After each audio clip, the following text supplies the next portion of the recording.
Moab rebelled against Israel after the death of Ahab.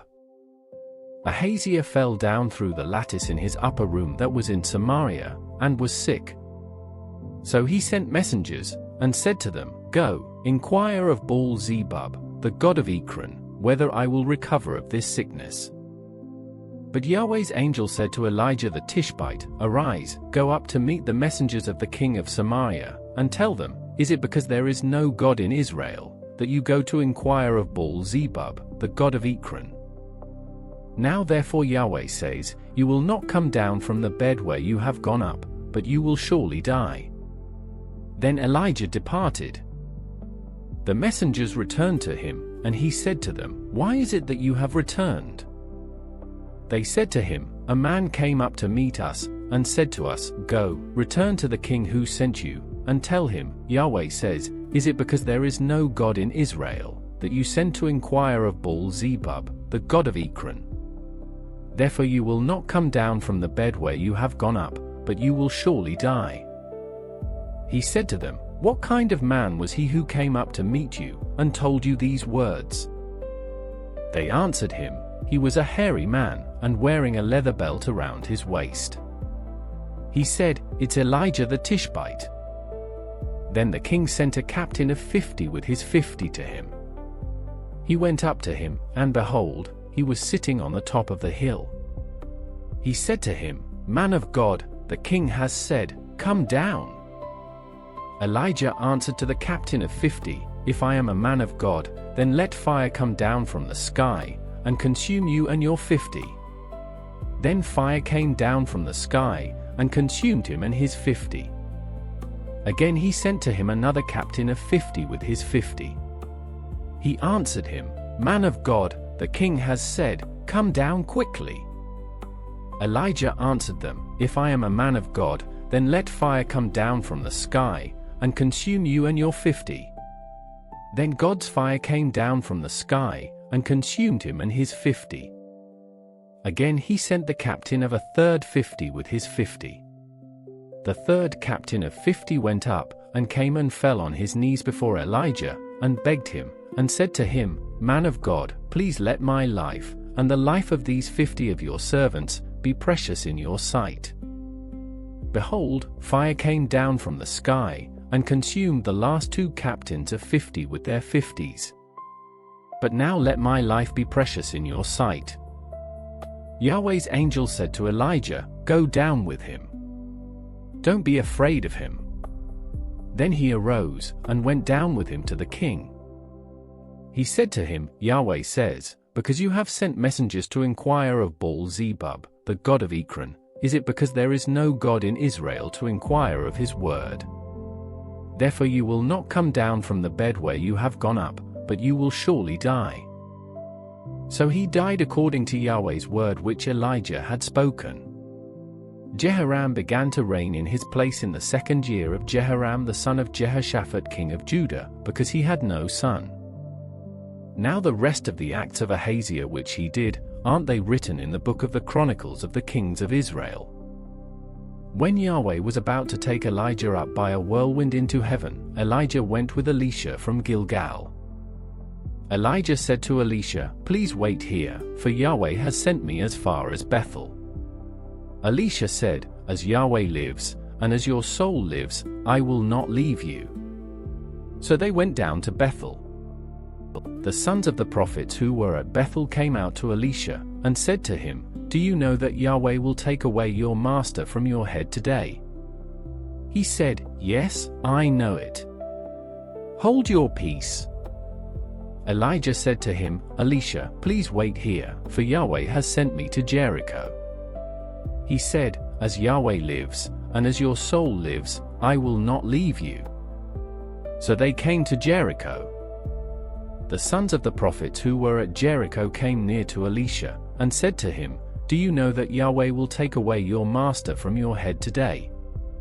He answered, Yes, I know it. Hold your peace. Elijah said to him, Please wait here, for Yahweh has sent me to the Jordan. He said, As Yahweh lives, and as your soul lives, I will not leave you. Then they both went on. 50 men of the sons of the prophets went and stood opposite them at a distance, and they both stood by the Jordan. Elijah took his mantle and rolled it up and struck the waters, and they were divided here and there, so that they both went over on dry ground. When they had gone over, Elijah said to Elisha, "Ask what I shall do for you before I am taken from you." Elisha said, "Please let a double portion of your spirit be on me." He said, "You have asked a hard thing. If you see me when I am taken from you, it will be so for you, but if not, it will not be so." As they continued on and talked, behold, a chariot of fire and horses of fire separated them, and Elijah went up by a whirlwind into heaven. Elisha saw it, and he cried, my father, the chariots of Israel and its horsemen." He saw him no more. Then he took hold of his own clothes, and tore them in 2 pieces. He also took up Elijah's mantle that fell from him, and went back, and stood by the bank of the Jordan. He took Elijah's mantle that fell from him, and struck the waters, and said, "Where is Yahweh, the God of Elijah?" When he also had struck the waters, they were divided apart, and Elisha went over. When the sons of the prophets who were at Jericho facing him saw him, they said, "The spirit of Elijah rests on Elisha." They came to meet him, and bowed themselves to the ground before him. They said to him, "See now, there are with your servants 50 strong men. Please let them go and seek your master. Perhaps Yahweh's spirit has taken him up, and put him on some mountain, or into some valley." He said, "Don't send them." When they urged him until he was ashamed, he said, "Send them." Therefore they sent 50 men, and they searched for 3 days, but didn't find him. They came back to him, while he stayed at Jericho, and he said to them, "Didn't I tell you, don't go?" The men of the city said to Elisha, "Behold, please, the situation of this city is pleasant, as my lord sees, but the water is bad, and the land is barren." He said, "Bring me a new jar, and put salt in it." Then they brought it to him. He went out to the spring of the waters, and threw salt into it, and said, "Yahweh says, I have healed these waters. There shall not be from there any more death or barren wasteland." So the waters were healed to this day, according to Elisha's word which he spoke. He went up from there to Bethel. As he was going up by the way, some youths came out of the city and mocked him, and said to him, "Go up, you baldy! Go up, you baldy!" He looked behind him and saw them, and cursed them in Yahweh's name. Then 2 female bears came out of the woods, and mauled 42 of those youths. He went from there to Mount Carmel, and from there he returned to Samaria. Now Jehoram the son of Ahab began to reign over Israel in Samaria in the 18th year of Jehoshaphat king of Judah, and reigned 12 years. He did that which was evil in Yahweh's sight, but not like his father, and like his mother, for he put away the pillar of Baal that his father had made. Nevertheless he held to the sins of Jeroboam the son of Nebat, with which he made Israel to sin. He didn't depart from them. Now Mesha king of Moab was a sheep breeder, and he supplied the king of Israel with the wool of 100,000 lambs, and of 100,000 rams. But when Ahab was dead, the king of Moab rebelled against the king of Israel. King Jehoram went out of Samaria at that time, and mustered all Israel. He went and sent to Jehoshaphat the king of Judah, saying, "The king of Moab has rebelled against me. Will you go with me against Moab to battle?" He said, "I will go up. I am as you are, my people as your people, my horses as your horses." He said, "Which way shall we go up?" He answered, "The way of the wilderness of Edom." So the king of Israel went with the king of Judah and the king of Edom, and they marched for 7 days along a circuitous route. There was no water for the army or for the animals that followed them. The king of Israel said, "Alas! For Yahweh has called these 3 kings together to deliver them into the hand of Moab." But Jehoshaphat said, "Isn't there a prophet of Yahweh here, that we may inquire of Yahweh by him?"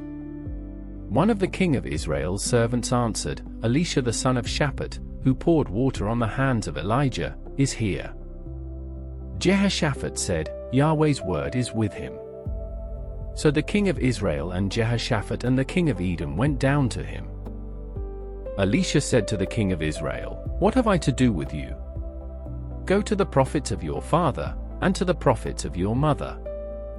The king of Israel said to him, "No, for Yahweh has called these 3 kings together to deliver them into the hand of Moab."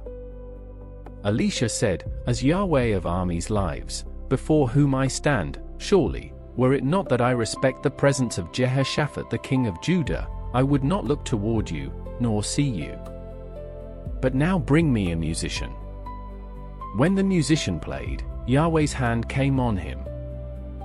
He said, "Yahweh says, make this valley full of trenches." For Yahweh says, "You will not see wind, neither will you see rain, yet that valley will be filled with water, and you will drink, both you and your livestock and your other animals." This is an easy thing in Yahweh's sight. He will also deliver the Moabites into your hand. You shall strike every fortified city, and every choice city, and shall fell every good tree, and stop all springs of water, and mar every good piece of land with stones. In the morning, about the time of offering the sacrifice, behold, water came by the way of Edom, and the country was filled with water. Now when all the Moabites heard that the kings had come up to fight against them, they gathered themselves together, all who were able to put on armor, young and old, and stood on the border. They rose up early in the morning, and the sun shone on the water, and the Moabites saw the water opposite them as red as blood. They said, "This is blood. The kings are surely destroyed, and they have struck each other. Now therefore, Moab, to the plunder." When they came to the camp of Israel, the Israelites rose up and struck the Moabites, so that they fled before them, and they went forward into the land attacking the Moabites. They beat down the cities, and on every good piece of land each man cast his stone, and filled it. They also stopped all the springs of water, and cut down all the good trees, until in Kirhareseth all they left was its stones. However the men armed with slings went around it, and attacked it. When the king of Moab saw that the battle was too severe for him, he took with him 700 men who drew a sword, to break through to the king of Edom, but they could not. Then he took his oldest son who would have reigned in his place, and offered him for a burnt offering on the wall. There was great wrath against Israel, and they departed from him, and returned to their own land. Now a certain woman of the wives of the sons of the prophets cried out to Elisha, saying, "Your servant my husband is dead. You know that your servant feared Yahweh. Now the creditor has come to take for himself my 2 children to be slaves." Elisha said to her, "What should I do for you? Tell me, what do you have in the house?" She said, "Your servant has nothing in the house, except a pot of oil." Then he said, "Go, borrow empty containers from all your neighbors. Don't borrow just a few containers. Go in and shut the door on you and on your sons, and pour oil into all those containers, and set aside those which are full."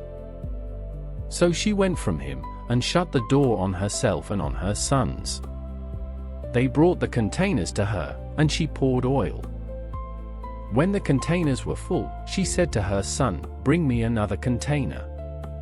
He said to her, "There isn't another container." Then the oil stopped flowing. Then she came and told the man of God.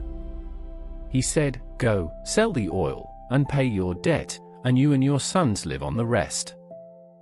One day Elisha went to Shunem, where there was a prominent woman, and she persuaded him to eat bread.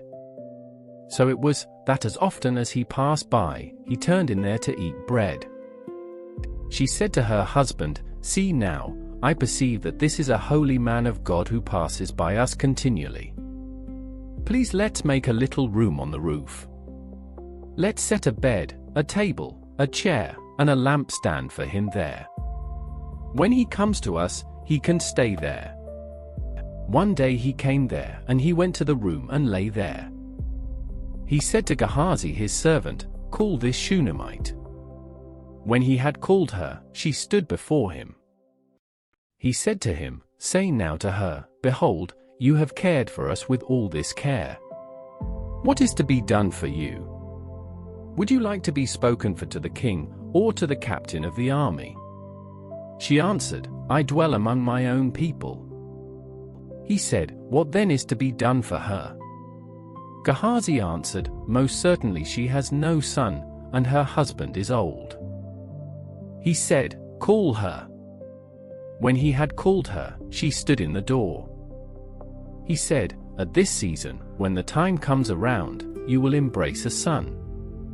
She said, "No, my lord, you man of God, do not lie to your servant." The woman conceived, and bore a son at that season, when the time came around, as Elisha had said to her. When the child was grown, one day he went out to his father to the reapers. He said to his father, "My head! My head!"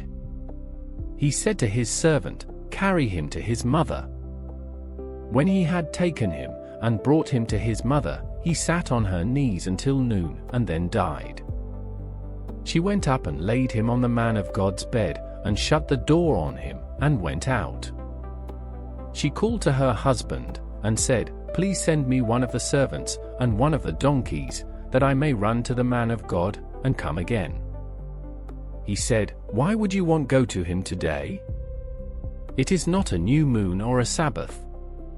She said, "It's all right." Then she saddled a donkey, and said to her servant, "Drive, and go forward. Don't slow down for me, unless I ask you to." So she went, and came to the man of God to Mount Carmel. When the man of God saw her afar off, he said to Gehazi his servant, "Behold, there is the Shunammite. Please run now to meet her, and ask her, Is it well with you? Is it well with your husband? Is it well with your child?" She answered, "It is well." When she came to the man of God to the hill, she caught hold of his feet. Gehazi came near to thrust her away, but the man of God said, "Leave her alone, for her soul is troubled within her, and Yahweh has hidden it from me, and has not told me." Then she said, "Did I ask you for a son, my lord? Didn't I say, 'Do not deceive me'?" Then he said to Gehazi, "Tuck your cloak into your belt, take my staff in your hand, and go your way. If you meet any man, don't greet him, and if anyone greets you, don't answer him again. Then lay my staff on the child's face."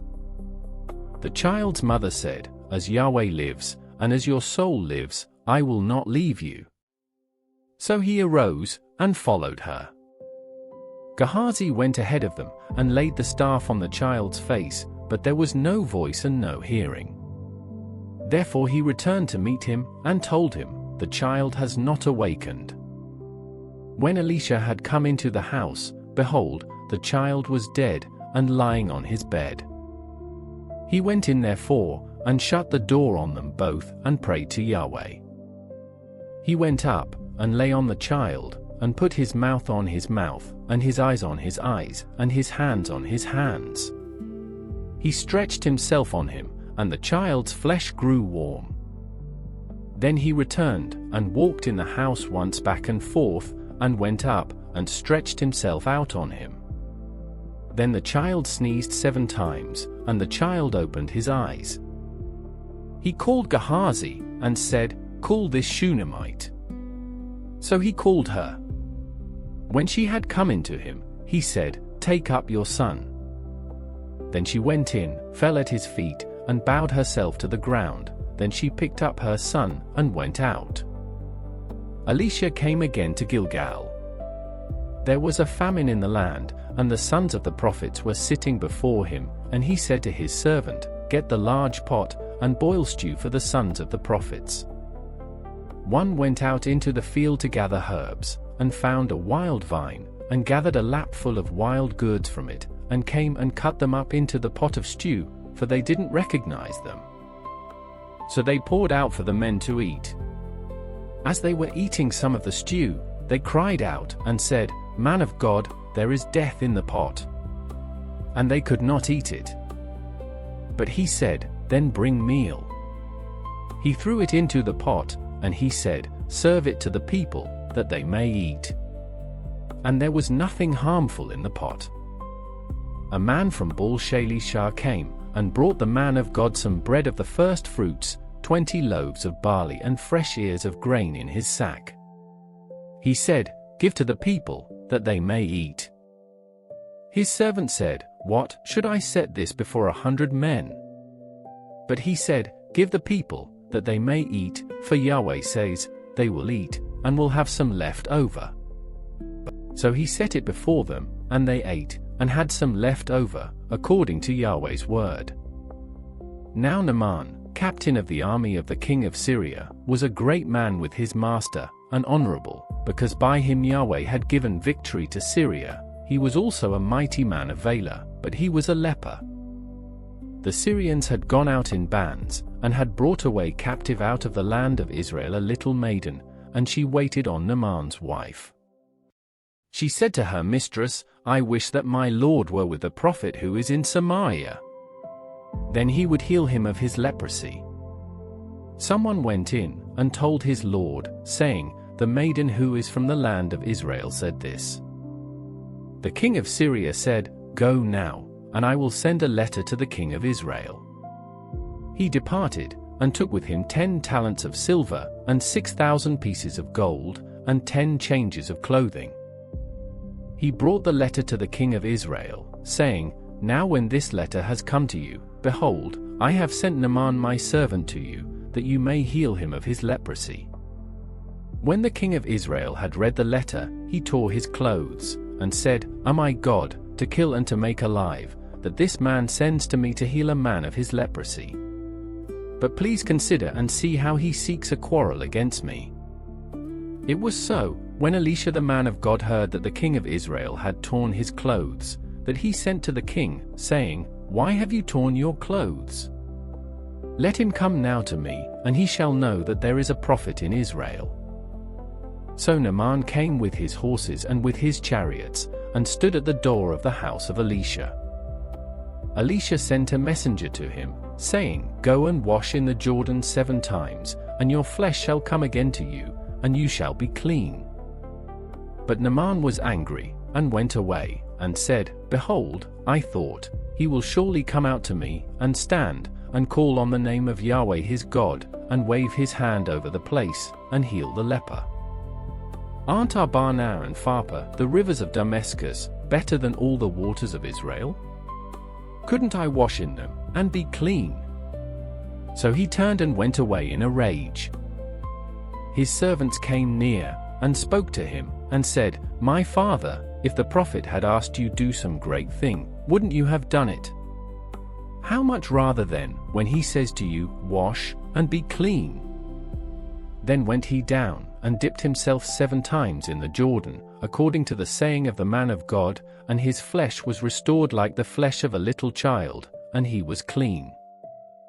He returned to the man of God, he and all his company, and came, and stood before him, and he said, "See now, I know that there is no God in all the earth, but in Israel. Now therefore, please take a gift from your servant." But he said, "As Yahweh lives, before whom I stand, I will receive none." He urged him to take it, but he refused.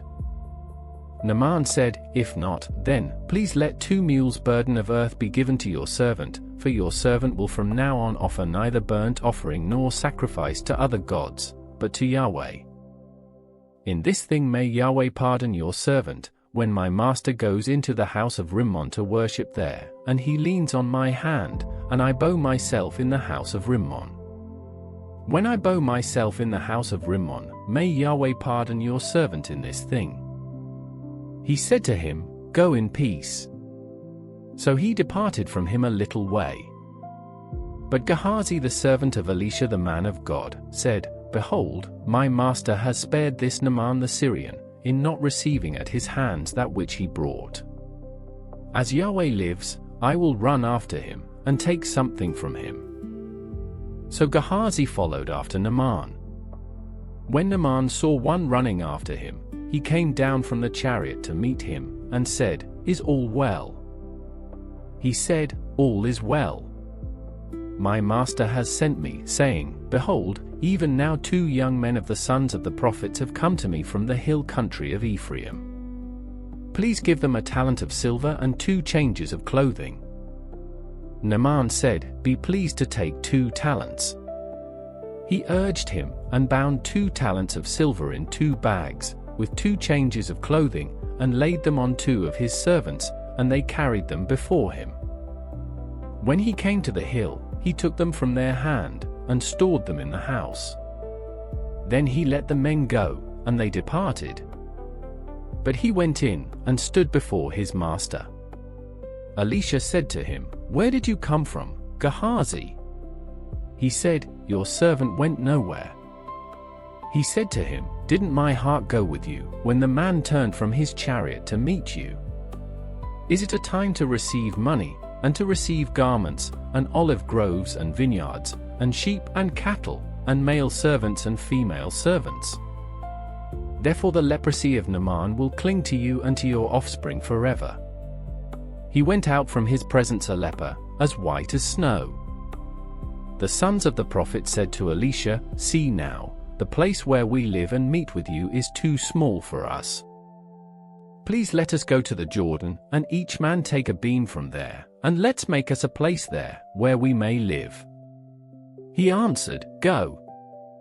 One said, "Please be pleased to go with your servants." He answered, "I will go." So he went with them. When they came to the Jordan, they cut down wood. But as one was cutting down a tree, the axe head fell into the water. Then he cried, and said, "Alas, my master! For it was borrowed." The man of God asked, "Where did it fall?" He showed him the place. He cut down a stick, threw it in there, and made the iron float. He said, "Take it." So he put out his hand and took it. Now the king of Syria was at war against Israel, and he took counsel with his servants, saying, "My camp will be in such and such a place." The man of God sent to the king of Israel, saying, "Beware that you not pass this place, for the Syrians are coming down there." The king of Israel sent to the place which the man of God told him and warned him of, and he saved himself there, not once or twice. The king of Syria's heart was very troubled about this. He called his servants, and said to them, "Won't you show me which of us is for the king of Israel?" One of his servants said, "No, my lord, O king, but Elisha, the prophet who is in Israel, tells the king of Israel the words that you speak in your bedroom." He said, "Go and see where he is, that I may send and get him." He was told, "Behold, he is in Dothan." Therefore he sent horses, chariots, and a great army there. They came by night, and surrounded the city. When the servant of the man of God had risen early, and gone out, behold, an army with horses and chariots was around the city. His servant said to him, "Alas, my master! What shall we do?" He answered, "Don't be afraid, for those who are with us are more than those who are with them." Elisha prayed, and said, "Yahweh, please open his eyes, that he may see."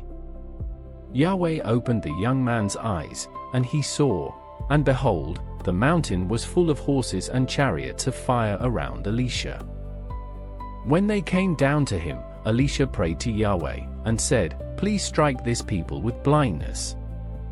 He struck them with blindness according to Elisha's word. Elisha said to them, "This is not the way, neither is this the city. Follow me, and I will bring you to the man whom you seek." He led them to Samaria. When they had come into Samaria, Elisha said, "Yahweh, open these men's eyes, that they may see." Yahweh opened their eyes, and they saw, and behold, they were in the middle of Samaria. The king of Israel said to Elisha, when he saw them, "My father, shall I strike them?" shall I strike them?" He answered, "You shall not strike them. Would you strike those whom you have taken captive with your sword and with your bow?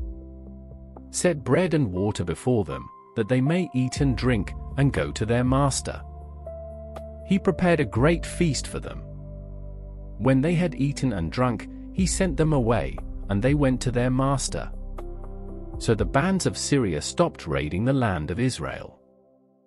After this, Ben-Hadad king of Syria gathered all his army, and went up and besieged Samaria. There was a great famine in Samaria. Behold, they besieged it, until a donkey's head was sold for 80 pieces of silver, and the fourth part of a cab of dove's dung for 5 pieces of silver. As the king of Israel was passing by on the wall, a woman cried to him, saying, "Help, my lord, O king."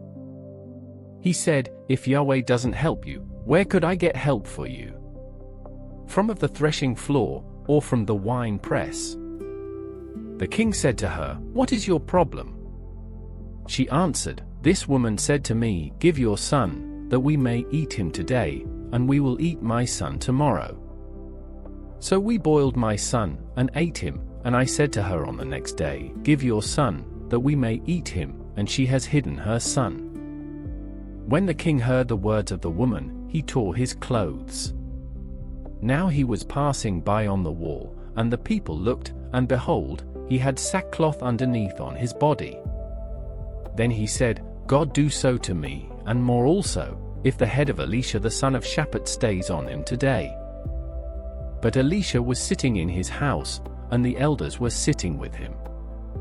Then the king sent a man from before him, but before the messenger came to him, he said to the elders, "Do you see how this son of a murderer has sent to take away my head?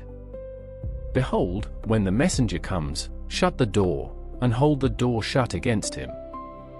Isn't the sound of his master's feet behind him?" While he was still talking with them, behold, the messenger came down to him. Then he said, "Behold, this evil is from Yahweh. Why should I wait for Yahweh any longer?" Elisha said, "Hear Yahweh's word. Yahweh says, tomorrow about this time a seah of fine flour will be sold for a shekel, and 2 seahs of barley for a shekel, in the gate of Samaria." Then the captain on whose hand the king leaned answered the man of God, and said, "Behold, if Yahweh made windows in heaven, could this thing be?" He said, "Behold, you will see it with your eyes, but will not eat of it." Now there were 4 leprous men at the entrance of the gate. They said to one another, "Why do we sit here until we die? If we say, 'We will enter into the city,' then the famine is in the city, and we will die there. If we sit still here, we also die. Now therefore come, and let's surrender to the army of the Syrians. If they save us alive, we will live, and if they kill us, we will only die." They rose up in the twilight, to go to the camp of the Syrians. When they had come to the outermost part of the camp of the Syrians, behold, no man was there. For the Lord had made the army of the Syrians to hear the sound of chariots, and the sound of horses, even the noise of a great army, and they said to one another, "Behold, the king of Israel has hired against us the kings of the Hittites and the kings of the Egyptians to attack us." Therefore they arose and fled in the twilight, and left their tents, and their horses, and their donkeys, even the camp as it was, and fled for their life.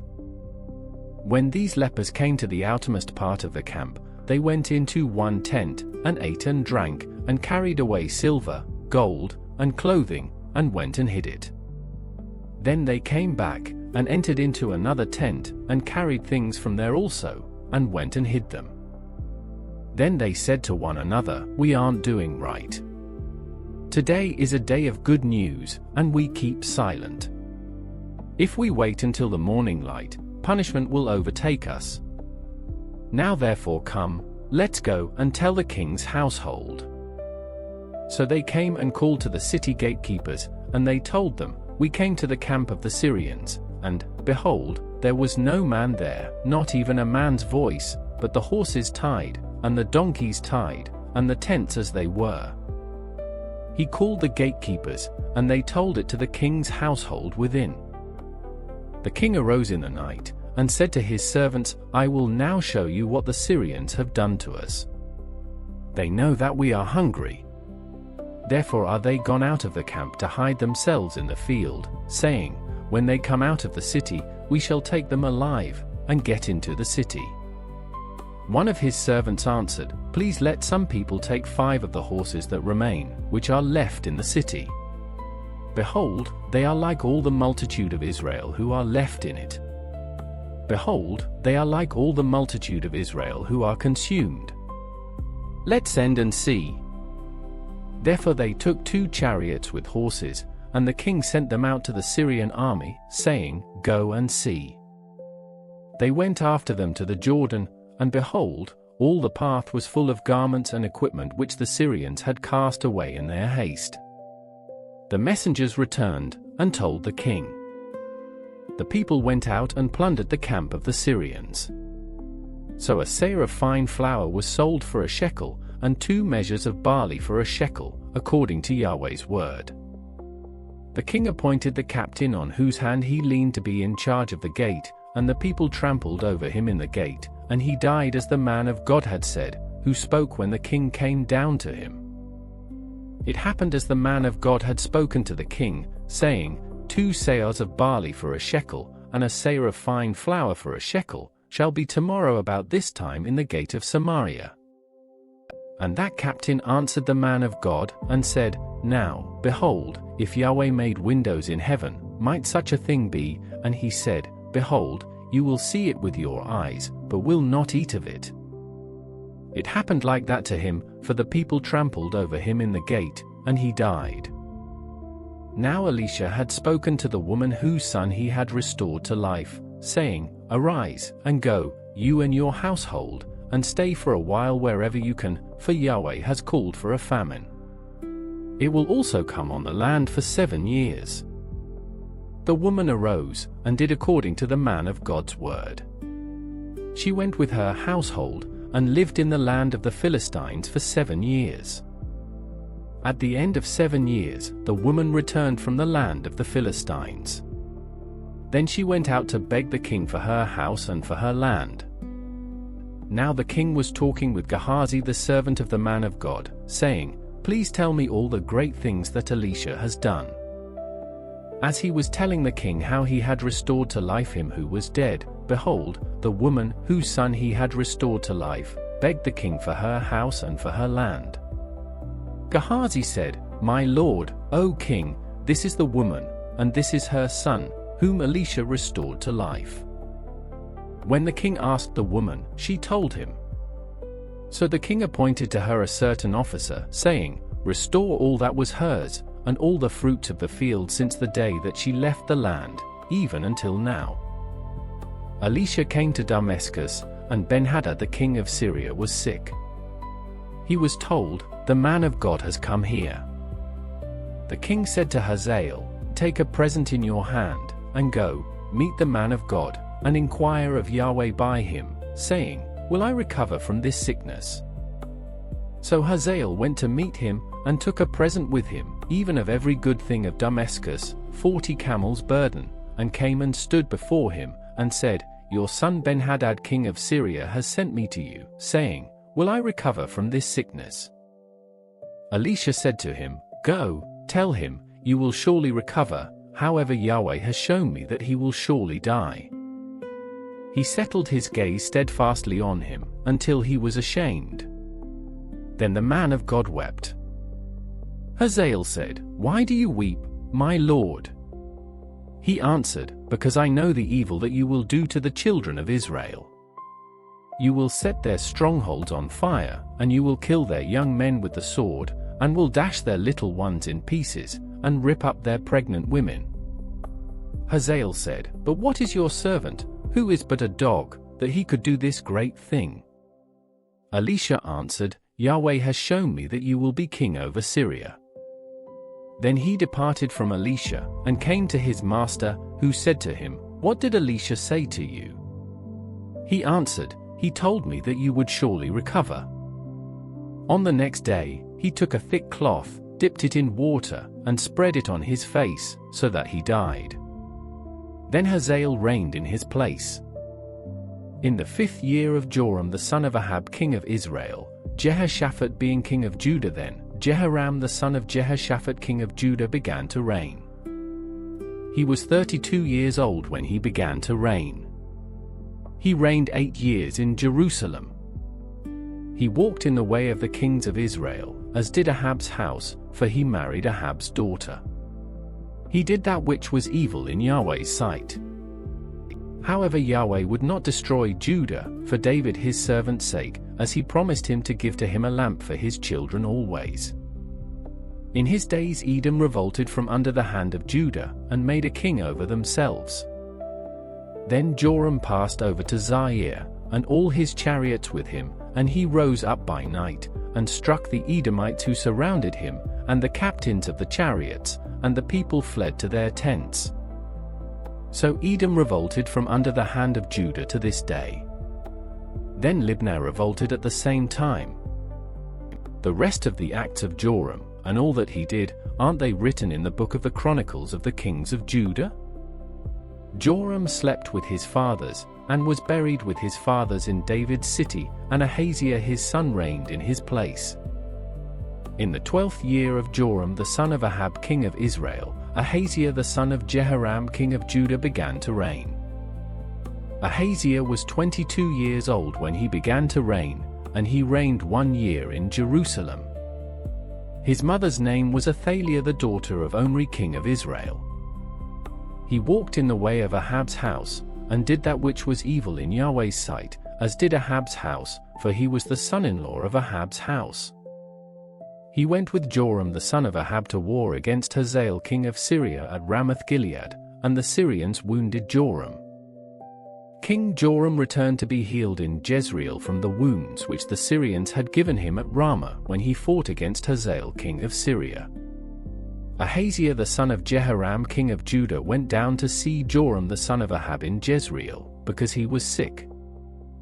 Elisha the prophet called one of the sons of the prophets, and said to him, "Put your belt on your waist, take this vial of oil in your hand, and go to Ramoth-Gilead.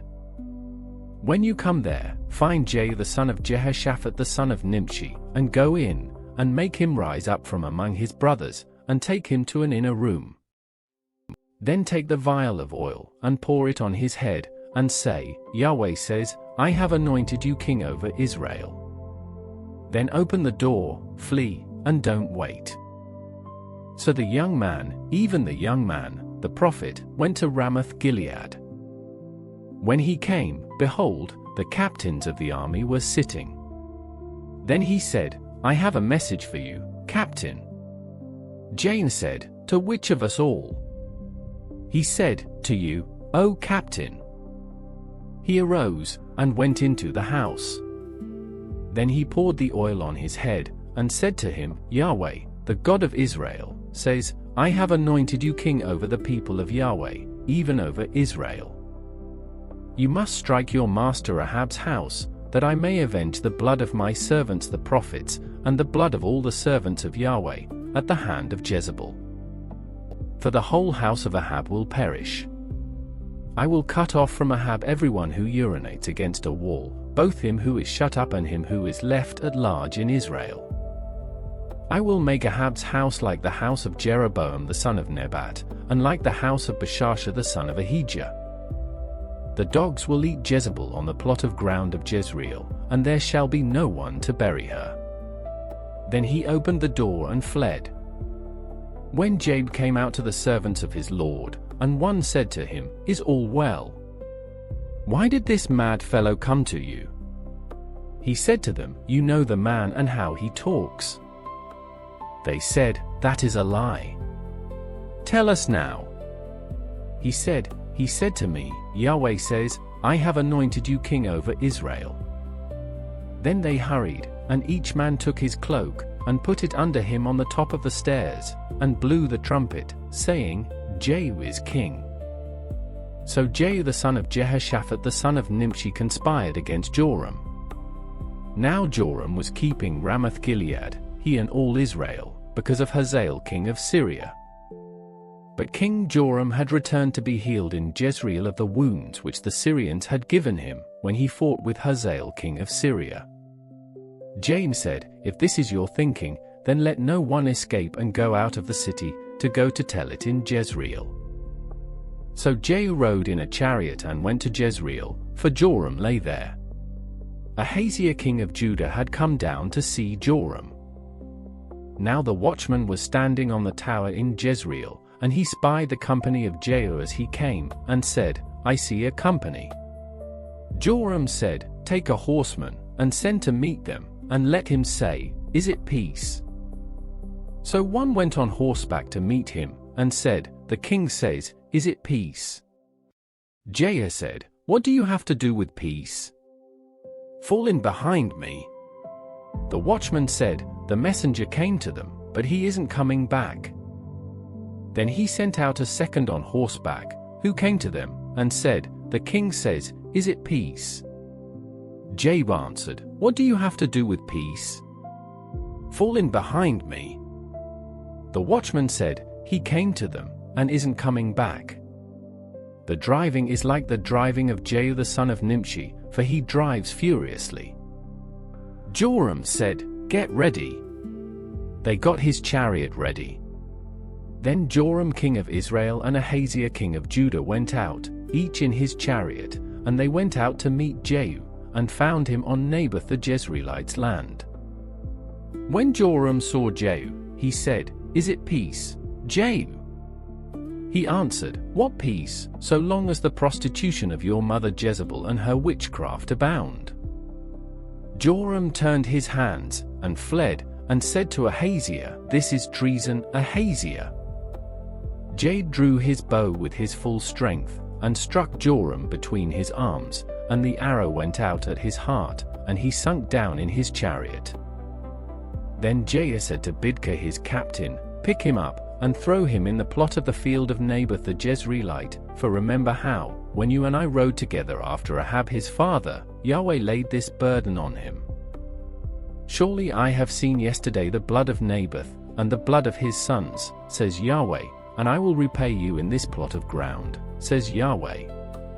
Now therefore take and cast him onto the plot of ground, according to Yahweh's word." But when Ahaziah the king of Judah saw this, he fled by the way of the garden house. Jehu followed after him, and said, "Strike him also in the chariot." They struck him at the ascent of Gur, which is by Ibleam. He fled to Megiddo, and died there. His servants carried him in a chariot to Jerusalem, and buried him in his tomb with his fathers in David's city. In the 11th year of Joram the son of Ahab, Ahaziah began to reign over Judah. When Jehu had come to Jezreel, Jezebel heard of it, and she painted her eyes, and adorned her head, and looked out at the window. As Jehu entered in at the gate, she said, "Do you come in peace, Zimri, you murderer of your master?" He lifted up his face to the window, and said, "Who is on my side?" "Who?" 2 or 3 eunuchs looked out at him. He said, "Throw her down." So they threw her down, and some of her blood was sprinkled on the wall, and on the horses. Then he trampled her underfoot. When he had come in, he ate and drank. Then he said, "See now to this cursed woman, and bury her, for she is a king's daughter." They went to bury her, but they found no more of her than the skull, the feet, and the palms of her hands. Therefore they came back, and told him. He said, "This is Yahweh's word, which he spoke by his servant Elijah the Tishbite, saying, The dogs will eat the flesh of Jezebel on the plot of Jezreel. And the body of Jezebel will be as dung on the face of the field on Jezreel's land, so that they won't say, This is Jezebel." Now Ahab had 70 sons in Samaria. Jehu wrote letters, and sent to Samaria, to the rulers of Jezreel, even the elders, and to those who brought up Ahab's sons, saying, "Now as soon as this letter comes to you, since your master's sons are with you, and you have chariots and horses, a fortified city also, and armor, Select the best and fittest of your master's sons, set him on his father's throne, and fight for your master's house." But they were exceedingly afraid, and said, "Behold, the 2 kings didn't stand before him. How then shall we stand? He who was over the household, and he who was over the city, the elders also, and those who raised the children, sent to Jehu, saying, We are your servants, and will do all that you ask us. We will not make any man king. You do that which is good in your eyes." Then he wrote a letter the second time to them, saying, "If you are on my side, and if you will listen to my voice, take the heads of the men who are your master's sons, and come to me to Jezreel by tomorrow this time." Now the king's sons, being 70 persons, were with the great men of the city, who brought them up. When the letter came to them, they took the king's sons and killed them, even 70 people, and put their heads in baskets, and sent them to him to Jezreel. A messenger came and told him, "They have brought the heads of the king's sons." He said, "Lay them in 2 heaps at the entrance of the gate until the morning." In the morning, he went out, and stood, and said to all the people, "You are righteous. Behold, I conspired against my master and killed him, but who killed all these? Know now that nothing will fall to the earth of Yahweh's word, which Yahweh spoke concerning Ahab's house. For Yahweh has done that which he spoke by his servant Elijah." So Jehu struck all that remained of Ahab's house in Jezreel, with all his great men, his familiar friends, and his priests, until he left him no one remaining. He arose and departed, and went to Samaria. As he was at the shearing house of the shepherds on the way, Jehu met with the brothers of Ahaziah king of Judah, and said, "Who are you?" They answered, "We are the brothers of Ahaziah. We are going down to greet the children of the king and the children of the queen." He said, "Take them alive." They took them alive, and killed them at the pit of the shearing house, even 42 men. He didn't leave any of them. When he had departed from there, he met Jehonadab the son of Rechab coming to meet him. He greeted him, and said to him, "Is your heart right, as my heart is with your heart?" Jehonadab answered, "It is." "If it is, give me your hand." He gave him his hand, and he took him up to him into the chariot. He said, "Come with me, and see my zeal for Yahweh." So they made him ride in his chariot. When he came to Samaria, he struck all who remained to Ahab in Samaria, until he had destroyed him, according to Yahweh's word, which he spoke to Elijah. Jehu gathered all the people together, and said to them, "Ahab served Baal a little, but Jehu will serve him much. Now therefore call to me all the prophets of Baal, all of his worshippers, and all of his priests. Let no one be absent, for I have a great sacrifice to Baal. Whoever is absent, he shall not live." But Jehu did deceptively, intending to destroy the worshippers of Baal. Jehu said, "Sanctify a solemn assembly for Baal." So they proclaimed it. Jehu sent through all Israel, and all the worshippers of Baal came, so that there was not a man left that didn't come. They came into the house of Baal, and the house of Baal was filled from one end to another. He said to him who kept the wardrobe, "Bring out robes for all the worshippers of Baal." So he brought robes out to them. Jehu went with Jehonadab the son of Rechab into the house of Baal. Then he said to the worshippers of Baal, "Search, and see that none of the servants of Yahweh are here with you, but only the worshippers of Baal." So they went in to offer sacrifices and burnt offerings.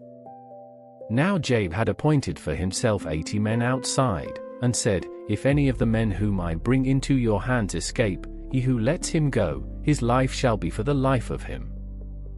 As soon as he had finished offering the burnt offering, Jehu said to the guard and to the captains, "Go in and kill them. Let no one escape." So they struck them with the edge of the sword. The guard and the captains threw the bodies out, and went to the inner shrine of the house of Baal. They brought out the pillars that were in the house of Baal, and burned them. They broke down the pillar of Baal, and broke down the house of Baal, and made it a latrine, to this day. Thus Jah destroyed Baal out of Israel. However, Jah didn't depart from the sins of Jeroboam the son of Nebat, with which he made Israel to sin, the golden calves that were in Bethel and that were in Dan. Yahweh said to Jehu, because you have done well in executing that which is right in my eyes, and have done to Ahab's house according to all that was in my heart, your descendants shall sit on the throne of Israel to the 4th generation. But Jah took no heed to walk in the law of Yahweh, the God of Israel, with all his heart. He didn't depart from the sins of Jeroboam, with which he made Israel to sin.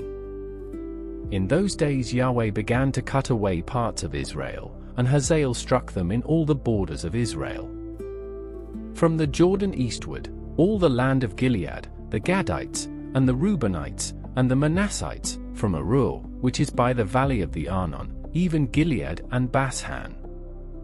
Now the rest of the acts of Jehu, and all that he did, and all his might, aren't they written in the book of the Chronicles of the kings of Israel? Jah slept with his fathers, and they buried him in Samaria. Jehoahaz his son reigned in his place. The time that Jah reigned over Israel in Samaria was 28 years. Now when Athaliah the mother of Ahaziah saw that her son was dead, she arose and destroyed all the royal offspring. But Jehosheba, the daughter of King Joram, sister of Ahaziah, took Joash the son of Ahaziah, and stole him away from among the king's sons who were slain, even him and his nurse, and put them in the bedroom, and they hid him from Athaliah, so that he was not slain. He was with her hidden in Yahweh's house 6 years while Athaliah reigned over the land. In the 7th year Jehoiada sent and fetched the captains over hundreds of the Korites and of the guard, and brought them to him into Yahweh's house, and he made a covenant with them, and made a covenant with them in Yahweh's house, and showed them the king's son. He commanded them, saying, This is what you must do, 1/3 of you, who come in on the Sabbath, shall be keepers of the watch of the king's house. 1/3 of you shall be at the gate, sir, and 1/3 of you at the gate behind the guard. So you shall keep the watch of the house, and be a barrier. The 2 companies of you, even all who go out on the Sabbath, shall keep the watch of Yahweh's house around the king. You shall surround the king, every man with his weapons in his hand, and he who comes within the ranks, let him be slain. Be with the king when he goes out, and when he comes in. The captains over hundreds did according to all that Jehoiada the priest commanded, and they each took his men, those who were to come in on the Sabbath, with those who were to go out on the Sabbath, and came to Jehoiada the priest. The priest delivered to the captains over hundreds the spears and shields that had been King David's, which were in Yahweh's house. The guard stood, every man with his weapons in his hand, from the right side of the house to the left side of the house, along by the altar and the house, around the king. Then he brought out the king's son, and put the crown on him, and gave him the covenant, and they made him king, and anointed him, and they clapped their hands, and said, Long live the king. When Athaliah heard the noise of the guard and of the people, she came to the people into Yahweh's house. And she looked, and behold, the king stood by the pillar, as the tradition was, with the captains and the trumpets by the king, and all the people of the land rejoiced, and blew trumpets. Then Athaliah tore her clothes, and cried, Treason! Treason! Jehoiada the priest commanded the captains of hundreds who were set over the army, and said to them, Bring her out between the ranks. Kill anyone who follows her with the sword. For the priest said, Don't let her be slain in Yahweh's house. So they made way for her, and she went by the way of the horse's entry to the king's house, and she was slain there. Jehoiada made a covenant between Yahweh and the king and the people, that they should be Yahweh's people, also between the king and the people. All the people of the land went to the house of Baal, and broke it down. They broke his altars and his images in pieces thoroughly, and killed Mattan the priest of Baal before the altars. The priest appointed officers over Yahweh's house. He took the captains over hundreds, and the Korites, and the guard, and all the people of the land, and they brought down the king from Yahweh's house, and came by the way of the gate of the guard to the king's house. He sat on the throne of the kings. So all the people of the land rejoiced, and the city was quiet. They had slain Athaliah with the sword at the king's house. Jehoash was 7 years old when he began to reign. Jehoash began to reign in the 7th year of Jehu, and he reigned 40 years in Jerusalem. His mother's name was Zibiah of Beersheba. Jehoash did that which was right in Yahweh's eyes all his days, in which Jehoiada the priest instructed him. However, the high places were not taken away. The people still sacrificed and burned incense in the high places. Jehoash said to the priests, "All the money of the holy things that is brought into Yahweh's house, in current money, the money of the people for whom each man is evaluated, and all the money that it comes into any man's heart to bring into Yahweh's house. Let the priests take it to them, each man from his donor, and they shall repair the damage to the house, wherever any damage is found." But it was so, that in the 23rd year of King Jehoash the priests had not repaired the damage to the house. Then King Jehoash called for Jehoiada the priest, and for the other priests, and said to them, "Why don't you repair the damage to the house? Now therefore take no more money from your treasurers, but deliver it for repair of the damage to the house." The priests consented that they should take no more money from the people, and not repair the damage to the house. But Jehoiada the priest took a chest, and bored a hole in its lid, and set it beside the altar, on the right side as one comes into Yahweh's house, and the priests who kept the threshold put all the money that was brought into Yahweh's house into it. When they saw that there was much money in the chest, the king's scribe and the high priest came up, and they put it in bags and counted the money that was found in Yahweh's house. They gave the money that was weighed out into the hands of those who did the work, who had the oversight of Yahweh's house, and they paid it out to the carpenters and the builders, who worked on Yahweh's house, and to the masons and the stone cutters, and for buying timber and cut stone to repair the damage to Yahweh's house, and for all that was laid out for the house to repair it. But there were not made for Yahweh's house cups of silver, snuffers, basins, trumpets, any vessels of gold, or vessels of silver, of the money that was brought into Yahweh's house. For they gave that to those who did the work, and repaired Yahweh's house with it. Moreover, they didn't demand an accounting from the men into whose hand they delivered the money to give to those who did the work, for they dealt faithfully. The money for the trespass offerings, and the money for the sin offerings was not brought into Yahweh's house. It was the priests. Then Hazael king of Syria went up, and fought against Gath, and took it, and Hazael set his face to go up to Jerusalem. Jehoash king of Judah took all the holy things that Jehoshaphat and Jehoram and Ahaziah, his fathers, kings of Judah, had dedicated, and his own holy things, and all the gold that was found in the treasures of Yahweh's house, and of the king's house, and sent it to Hazael king of Syria, and he went away from Jerusalem. Now the rest of the acts of Joash, and all that he did, aren't they written in the book of the Chronicles of the kings of Judah? His servants arose, and made a conspiracy, and struck Joash at the house of Millo, on the way that goes down to Silla. For Josachar the son of Shimith, and Jehozabad the son of Shumah, his servants, struck him, and he died, and they buried him with his fathers in David's city, and Amaziah his son reigned in his place. In the 23rd year of Joash the son of Ahaziah, king of Judah, Jehoahaz the son of Jair began to reign over Israel in Samaria for 17 years. He did that which was evil in Yahweh's sight, and followed the sins of Jeroboam the son of Nebat, with which he made Israel to sin. He didn't depart from it. Yahweh's anger burned against Israel, and he delivered them into the hand of Hazael king of Syria, and into the hand of Ben-Hadad the son of Hazael, continually. Jehoahaz begged Yahweh, and Yahweh listened to him, for he saw the oppression of Israel, how the king of Syria oppressed them. Yahweh gave Israel a savior, so that they went out from under the hand of the Syrians, and the children of Israel lived in their tents as before. Nevertheless they didn't depart from the sins of the house of Jeroboam, with which he made Israel to sin, but walked in them, and the Asherah also remained in Samaria. For he didn't leave to Jehoahaz of the people any more than 50 horsemen, and 10 chariots, and 10,000 footmen, for the king of Syria destroyed them, and made them like the dust in threshing. Now the rest of the acts of Jehoahaz, and all that he did, and his might, aren't they written in the book of the Chronicles of the kings of Israel? Jehoahaz slept with his fathers, and they buried him in Samaria, and Joash his son reigned in his place.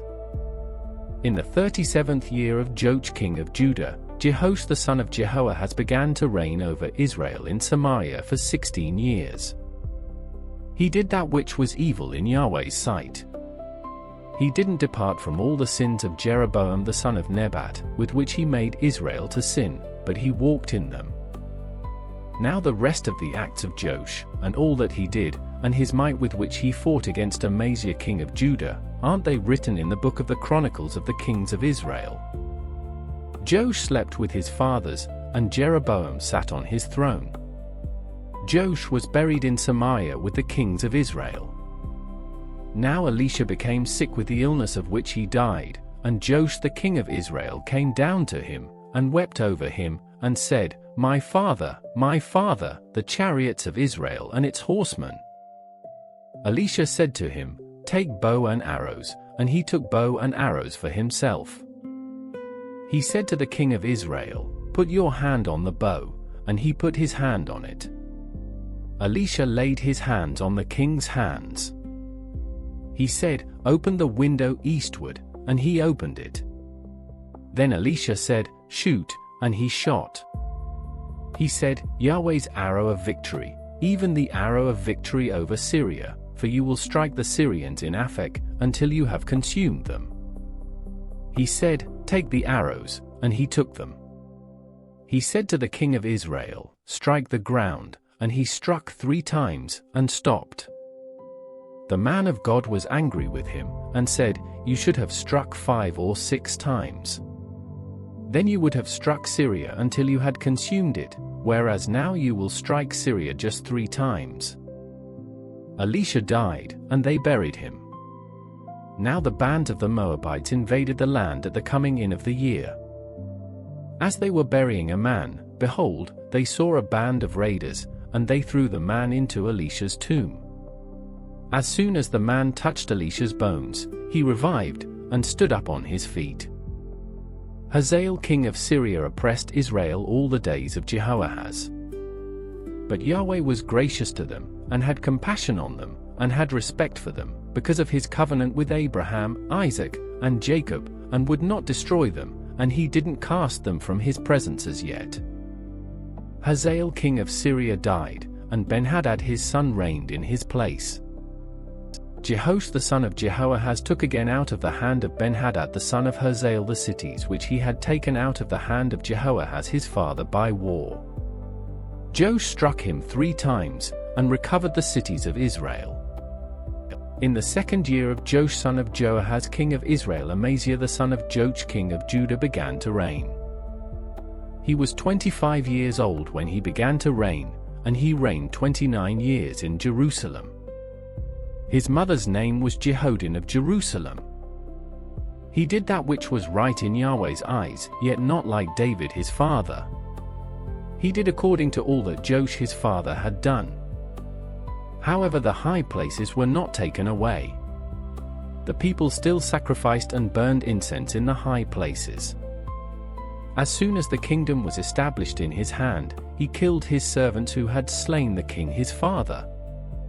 But the children of the murderers he didn't put to death, according to that which is written in the book of the law of Moses, as Yahweh commanded, saying, the fathers shall not be put to death for the children, nor the children be put to death for the fathers, but every man shall die for his own sin. He killed 10,000 Edomites in the valley of Salt, and took Selah by war, and called its name Joktheel, to this day.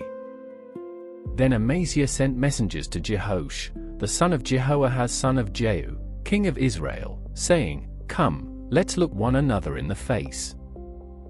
Jehoash the king of Israel sent to Amaziah king of Judah, saying, The thistle that was in Lebanon sent to the cedar that was in Lebanon, saying, Give your daughter to my son as wife.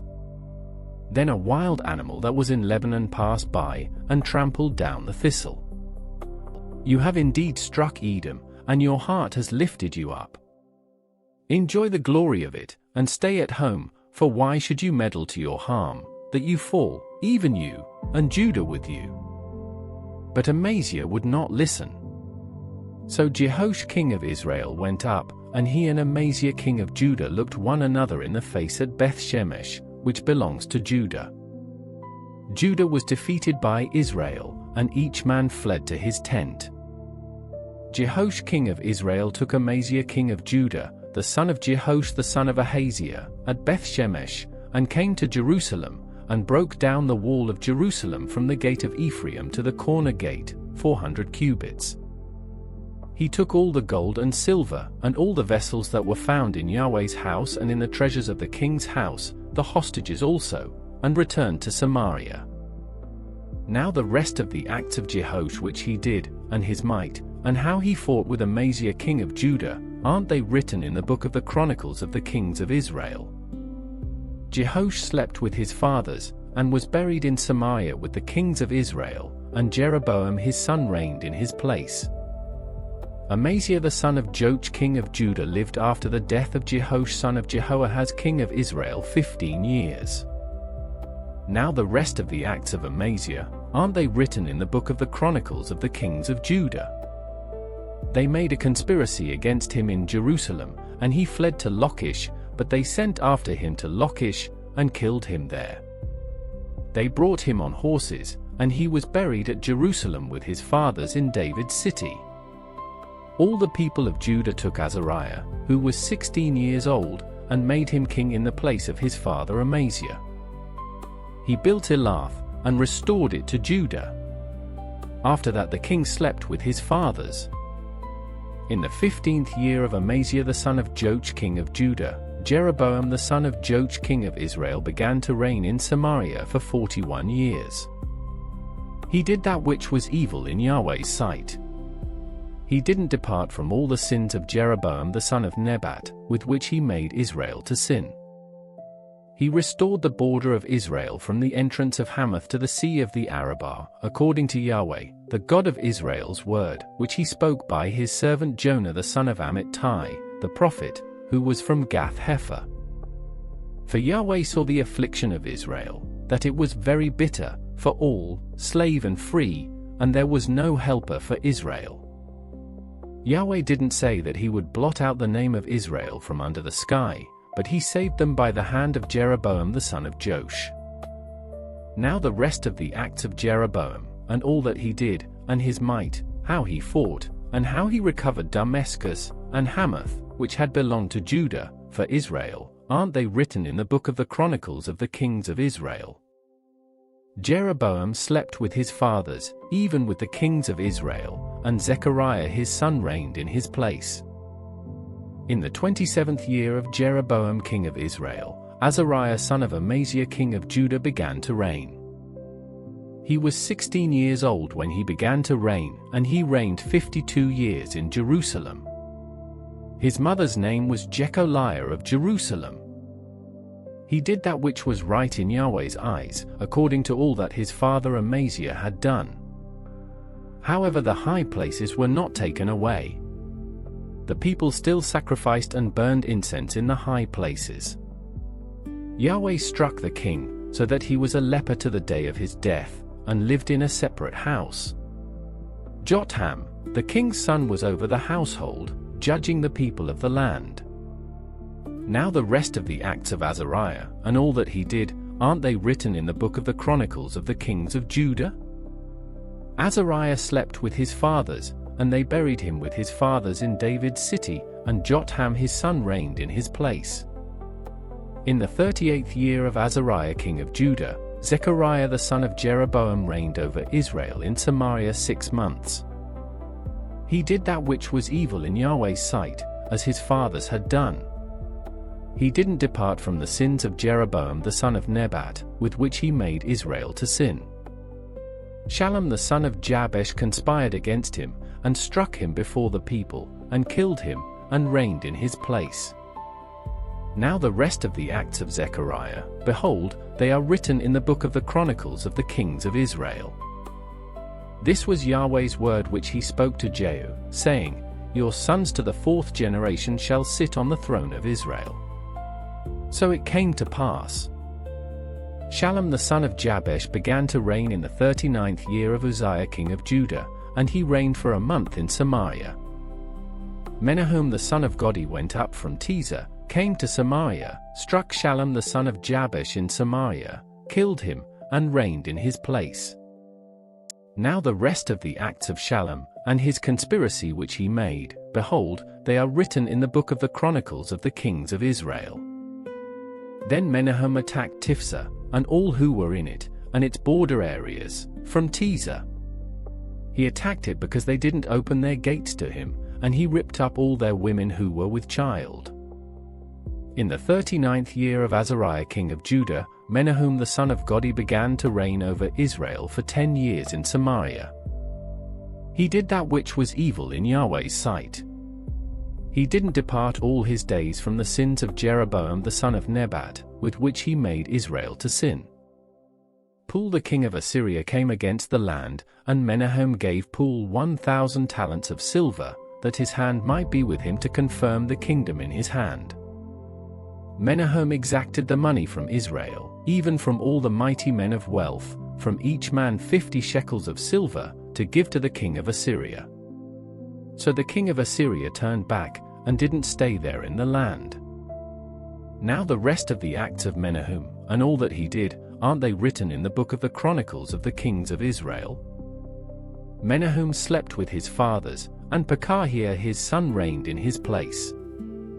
In the 50th year of Azariah king of Judah, Pekahiah the son of Menahem began to reign over Israel in Samaria for 2 years.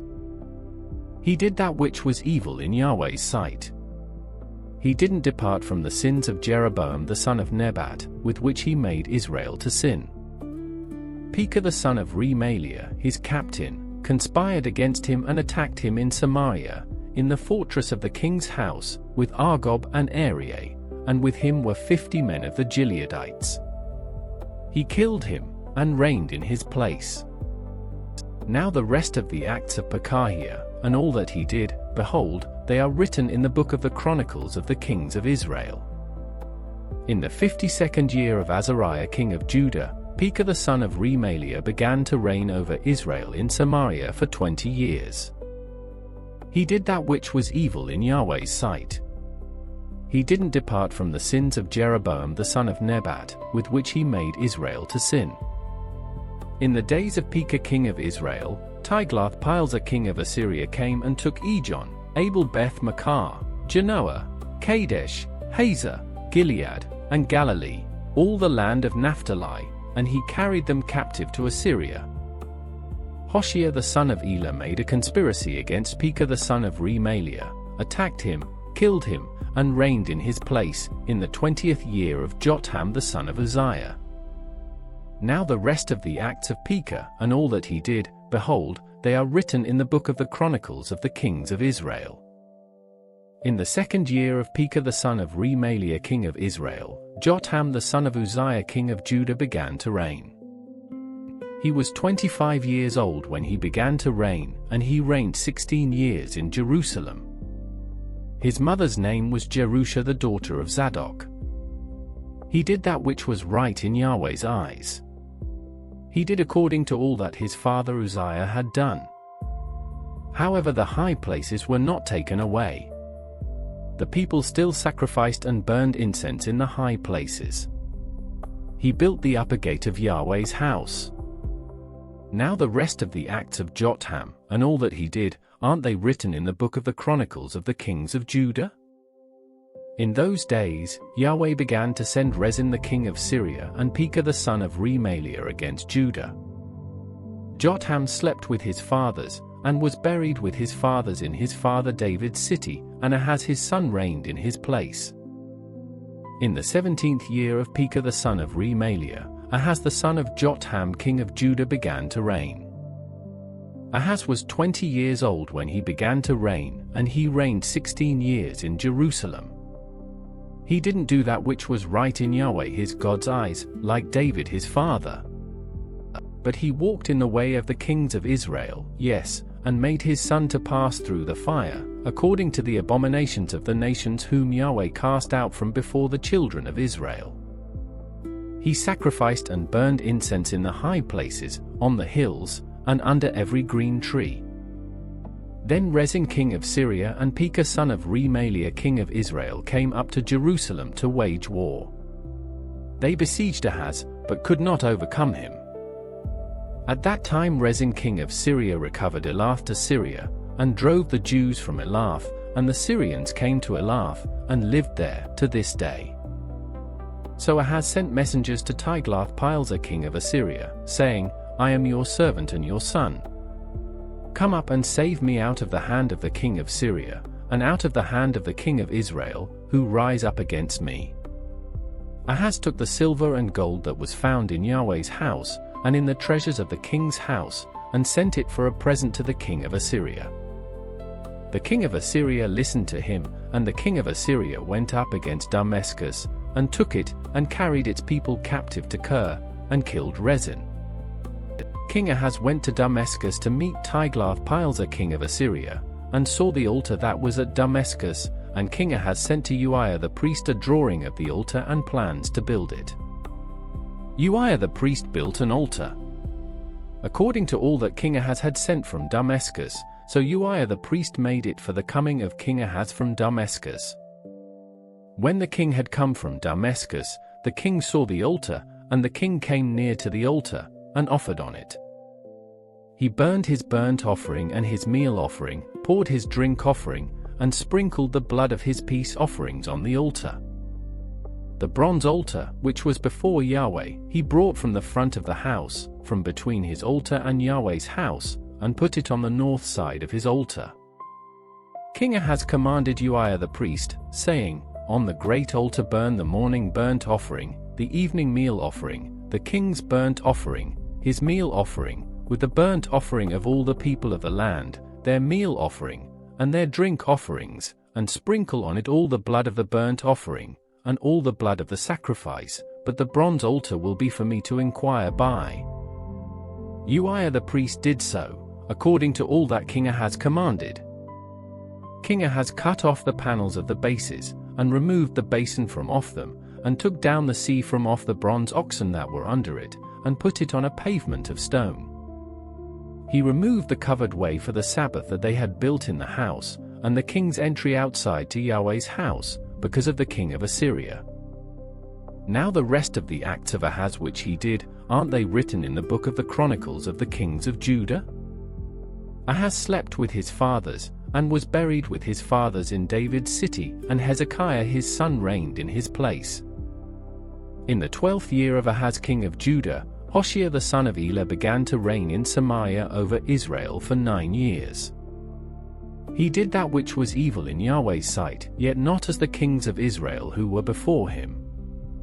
Shalmaneser king of Assyria came up against him, and Hoshea became his servant, and brought him tribute.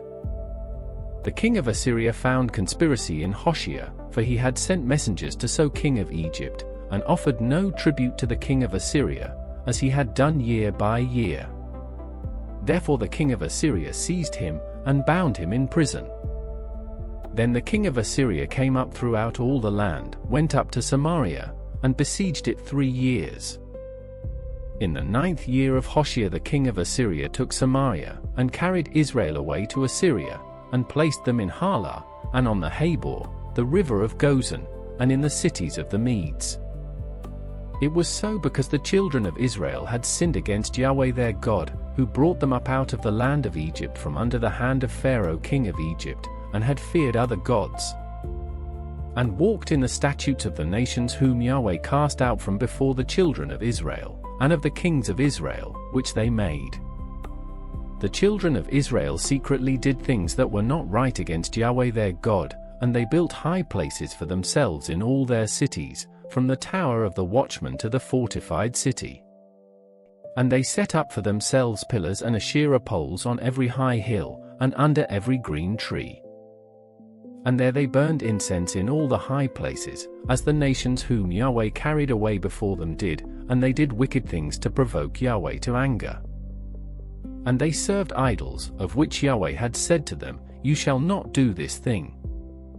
Yet Yahweh testified to Israel and to Judah by every prophet and every seer, saying, Turn from your evil ways, and keep my commandments and my statutes, according to all the law which I commanded your fathers, and which I sent to you by my servants the prophets.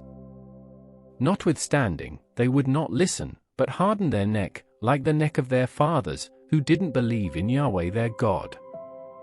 They rejected his statutes, and his covenant that he made with their fathers, and his testimonies which he testified to them, and they followed vanity, and became vain, and followed the nations that were around them, concerning whom Yahweh had commanded them that they should not do like them. They abandoned all the commandments of Yahweh their God, and made molten images for themselves, even 2 calves, and made an Asherah, and worshipped all the army of the sky, and served Baal. They caused their sons and their daughters to pass through the fire, used divination and enchantments, and sold themselves to do that which was evil in Yahweh's sight, to provoke him to anger. Therefore Yahweh was very angry with Israel, and removed them out of his sight. There was none left but the tribe of Judah only. Also Judah didn't keep the commandments of Yahweh their God, but walked in the statutes of Israel which they made. Yahweh rejected all the offspring of Israel, afflicted them, and delivered them into the hands of raiders, until he had cast them out of his sight. For he tore Israel from David's house, and they made Jeroboam the son of Nebat king, and Jeroboam drove Israel from following Yahweh, and made them sin a great sin. The children of Israel walked in all the sins of Jeroboam which he did, they didn't depart from them. Until Yahweh removed Israel out of his sight, as he said by all his servants the prophets. So Israel was carried away out of their own land to Assyria to this day. The king of Assyria brought men from Babylon, from Cutha, from Ava, and from Hamath and Sepharvaim, and placed them in the cities of Samaria instead of the children of Israel, and they possessed Samaria, and lived in its cities. So it was, at the beginning of their dwelling there, that they didn't fear Yahweh. Therefore Yahweh sent lions among them, which killed some of them. Therefore they spoke to the king of Assyria, saying, The nations which you have carried away and placed in the cities of Samaria don't know the law of the God of the land. Therefore he has sent lions among them, and behold, they kill them, because they don't know the law of the God of the land. Then the king of Assyria commanded, saying, Carry there one of the priests whom you brought from there, and let them go and dwell there, and let him teach them the law of the God of the land. So one of the priests whom they had carried away from Samaria came and lived in Bethel, and taught them how they should fear Yahweh. However, every nation made gods of their own, and put them in the houses of the high places which the Samaritans had made, every nation in their cities in which they lived. The men of Babylon made Succos-Benoth, and the men of Cuth made Nergal, and the men of Hamath made Ashima. And the Avites made Nebaz and Tartak, and the Sepharvites burned their children in the fire to Adramelech and Anamelech, the gods of Sepharvaim. So they feared Yahweh, and also made from among themselves priests of the high places for themselves, who sacrificed for them in the houses of the high places. They feared Yahweh, and also served their own gods, after the ways of the nations from among whom they had been carried away. To this day they do what they did before. They don't fear Yahweh, and they do not follow the statutes, or the ordinances, or the law, or the commandment which Yahweh commanded the children of Jacob, whom he named Israel, with whom Yahweh had made a covenant, and commanded them, saying, You shall not fear other gods, nor bow yourselves to them, nor serve them, nor sacrifice to them. But you shall fear Yahweh, who brought you up out of the land of Egypt with great power and with an outstretched arm, and you shall bow yourselves to him, and you shall sacrifice to him. The statutes and the ordinances, and the law and the commandment, which he wrote for you, you shall observe to do forevermore. You shall not fear other gods. You shall not forget the covenant that I have made with you. You shall not fear other gods. But you shall fear Yahweh your God, and he will deliver you out of the hand of all your enemies. However, they didn't listen, but they did what they did before.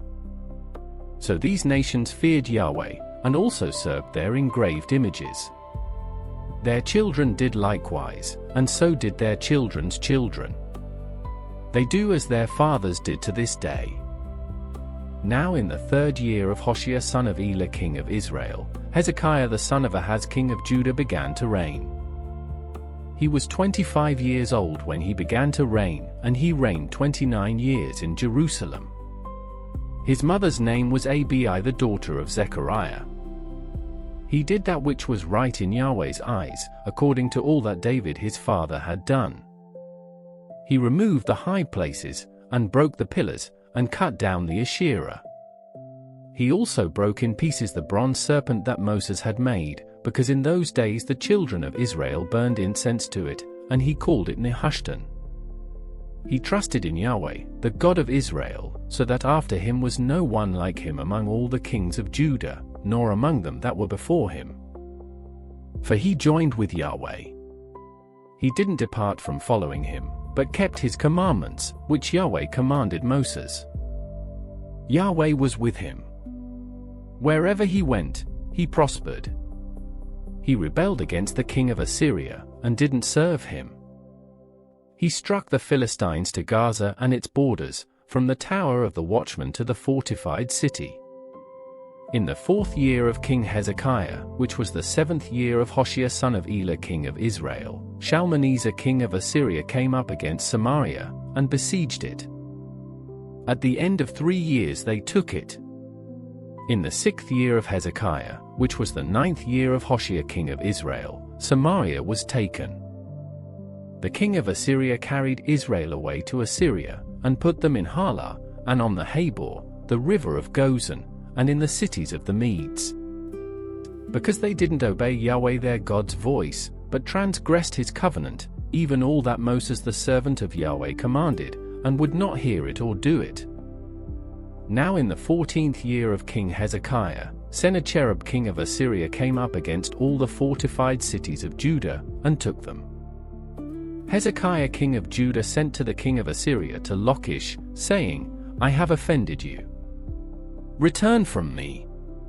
That which you put on me, I will bear. The king of Assyria appointed to Hezekiah king of Judah 300 talents of silver and 30 talents of gold. Hezekiah gave him all the silver that was found in Yahweh's house, and in the treasures of the king's house. At that time, Hezekiah cut off the gold from the doors of Yahweh's temple, and from the pillars which Hezekiah king of Judah had overlaid, and gave it to the king of Assyria. The king of Assyria sent Tartan and Rabsaris and Rabshakeh from Lachish to King Hezekiah with a great army to Jerusalem. They went up and came to Jerusalem. When they had come up, they came and stood by the conduit of the upper pool, which is in the highway of the fuller's field. When they had called to the king, Eliakim the son of Hilkiah, who was over the household, and Shebna the scribe, and Joah the son of Asaph the recorder came out to them.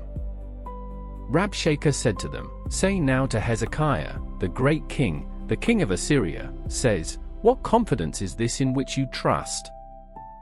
You say, but they are but vain words, there is counsel and strength for war. Now on whom do you trust, that you have rebelled against me? Now, behold, you trust in the staff of this bruised reed, even in Egypt. If a man leans on it, it will go into his hand, and pierce it. So is Pharaoh king of Egypt to all who trust on him. But if you tell me, we trust in Yahweh our God, isn't that he whose high places and whose altars Hezekiah has taken away, and has said to Judah and to Jerusalem, You shall worship before this altar in Jerusalem. Now therefore, please give pledges to my master the king of Assyria, and I will give you 2,000 horses, if you are able on your part to set riders on them. How then can you turn away the face of one captain of the least of my master's servants, and put your trust on Egypt for chariots and for horsemen? Have I now come up without Yahweh against this place to destroy it? Yahweh said to me, Go up against this land, and destroy it. Then Eliakim the son of Hilkiah, Shebna, and Joah, said to Rabshakeh, Please speak to your servants in the Syrian language, for we understand it. Don't speak with us in the Jews' language, in the hearing of the people who are on the wall. But Rabshakeh said to them, Has my master sent me to your master and to you, to speak these words? Hasn't he sent me to the men who sit on the wall, to eat their own dung, and to drink their own urine with you? Then Rabshakeh stood, and cried with a loud voice in the Jews' language, and spoke, saying, Hear the word of the great king, the king of Assyria. The king says, Don't let Hezekiah deceive you, for he will not be able to deliver you out of his hand. Don't let Hezekiah make you trust in Yahweh, saying, Yahweh will surely deliver us, and this city shall not be given into the hand of the king of Assyria. Don't listen to Hezekiah. For the king of Assyria says, Make your peace with me, and come out to me, and every one of you eat from his own vine, and everyone from his own fig tree, and everyone drink water from his own cistern. Until I come and take you away to a land like your own land, a land of grain and new wine, a land of bread and vineyards, a land of olive trees and of honey, that you may live, and not die. Don't listen to Hezekiah, when he persuades you, saying, Yahweh will deliver us. Has any of the gods of the nations ever delivered his land out of the hand of the king of Assyria? Where are the gods of Hamath, and of Arpad? Where are the gods of Sepharvaim, of Hena, and Ivah? Have they delivered Samaria out of my hand? Who are they among all the gods of the countries, that have delivered their country out of my hand, that Yahweh should deliver Jerusalem out of my hand? But the people stayed quiet, and answered him not a word, for the king's commandment was, Don't answer him. Then Eliakim the son of Hilkiah, who was over the household, came with Shebna the scribe, and Joah the son of Asaph the recorder, to Hezekiah with their clothes torn, and told him Rabshakeh's words. When King Hezekiah heard it, he tore his clothes, covered himself with sackcloth, and went into Yahweh's house. He sent Eliakim, who was over the household, Shebna the scribe, and the elders of the priests, covered with sackcloth, to Isaiah the prophet the son of Amoz.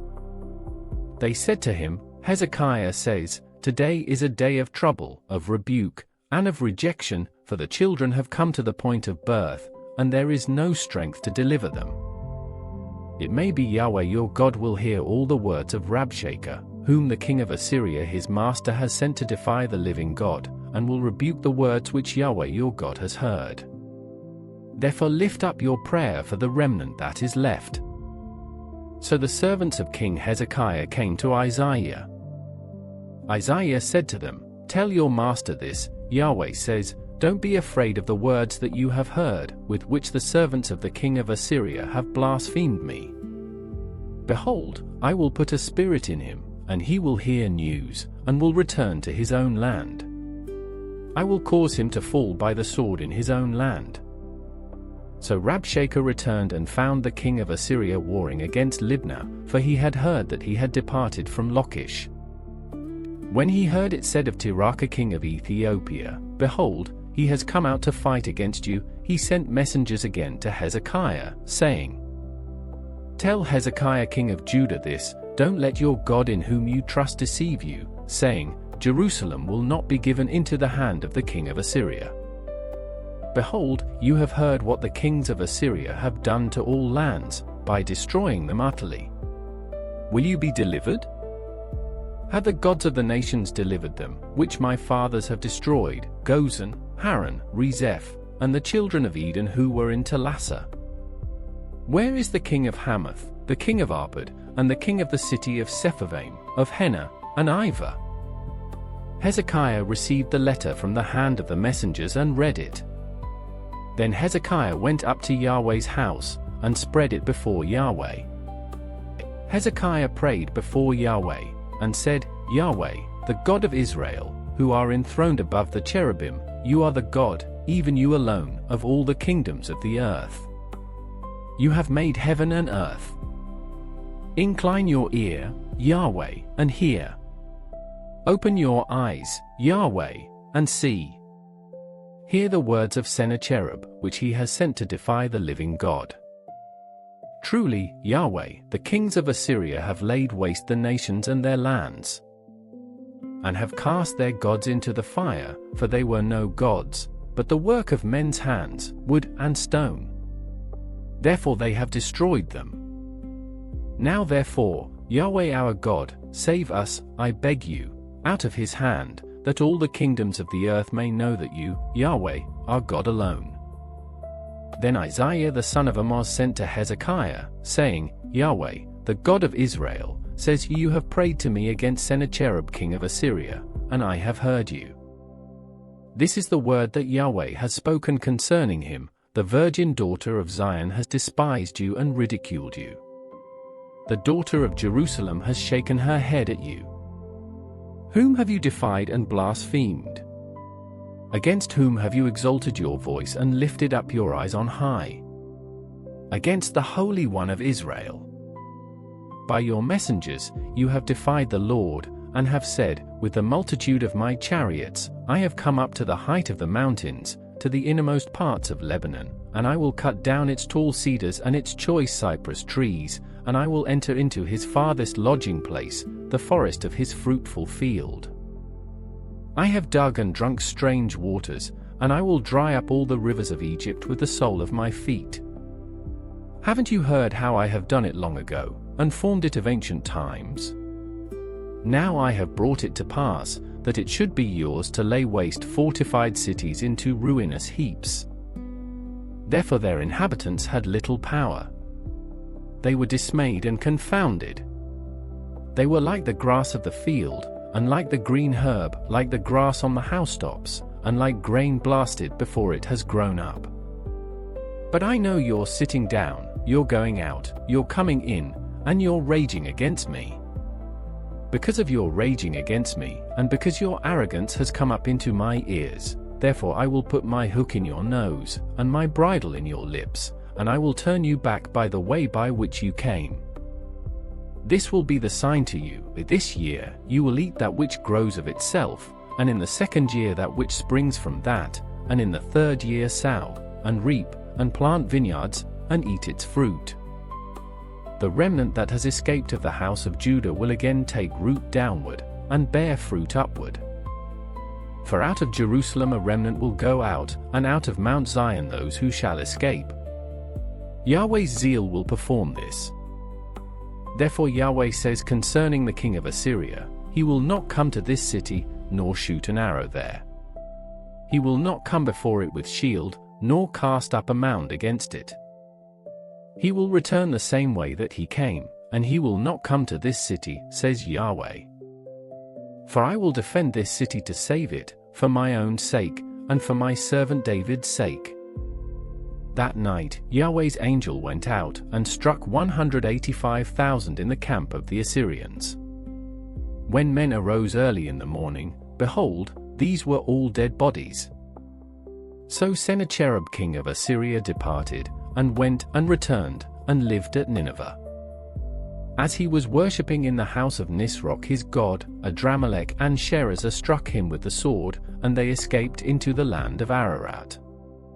Esarhaddon his son reigned in his place. In those days Hezekiah was sick and dying. Isaiah the prophet the son of Amoz came to him, and said to him, Yahweh says, set your house in order, for you will die, and not live.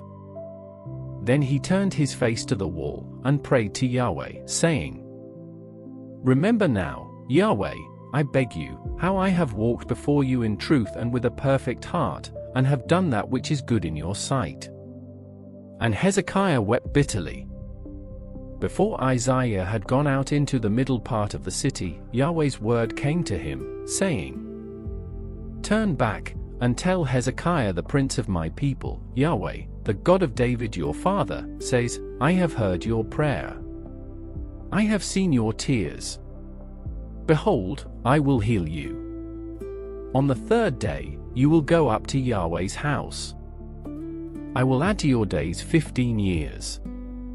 I will deliver you and this city out of the hand of the king of Assyria.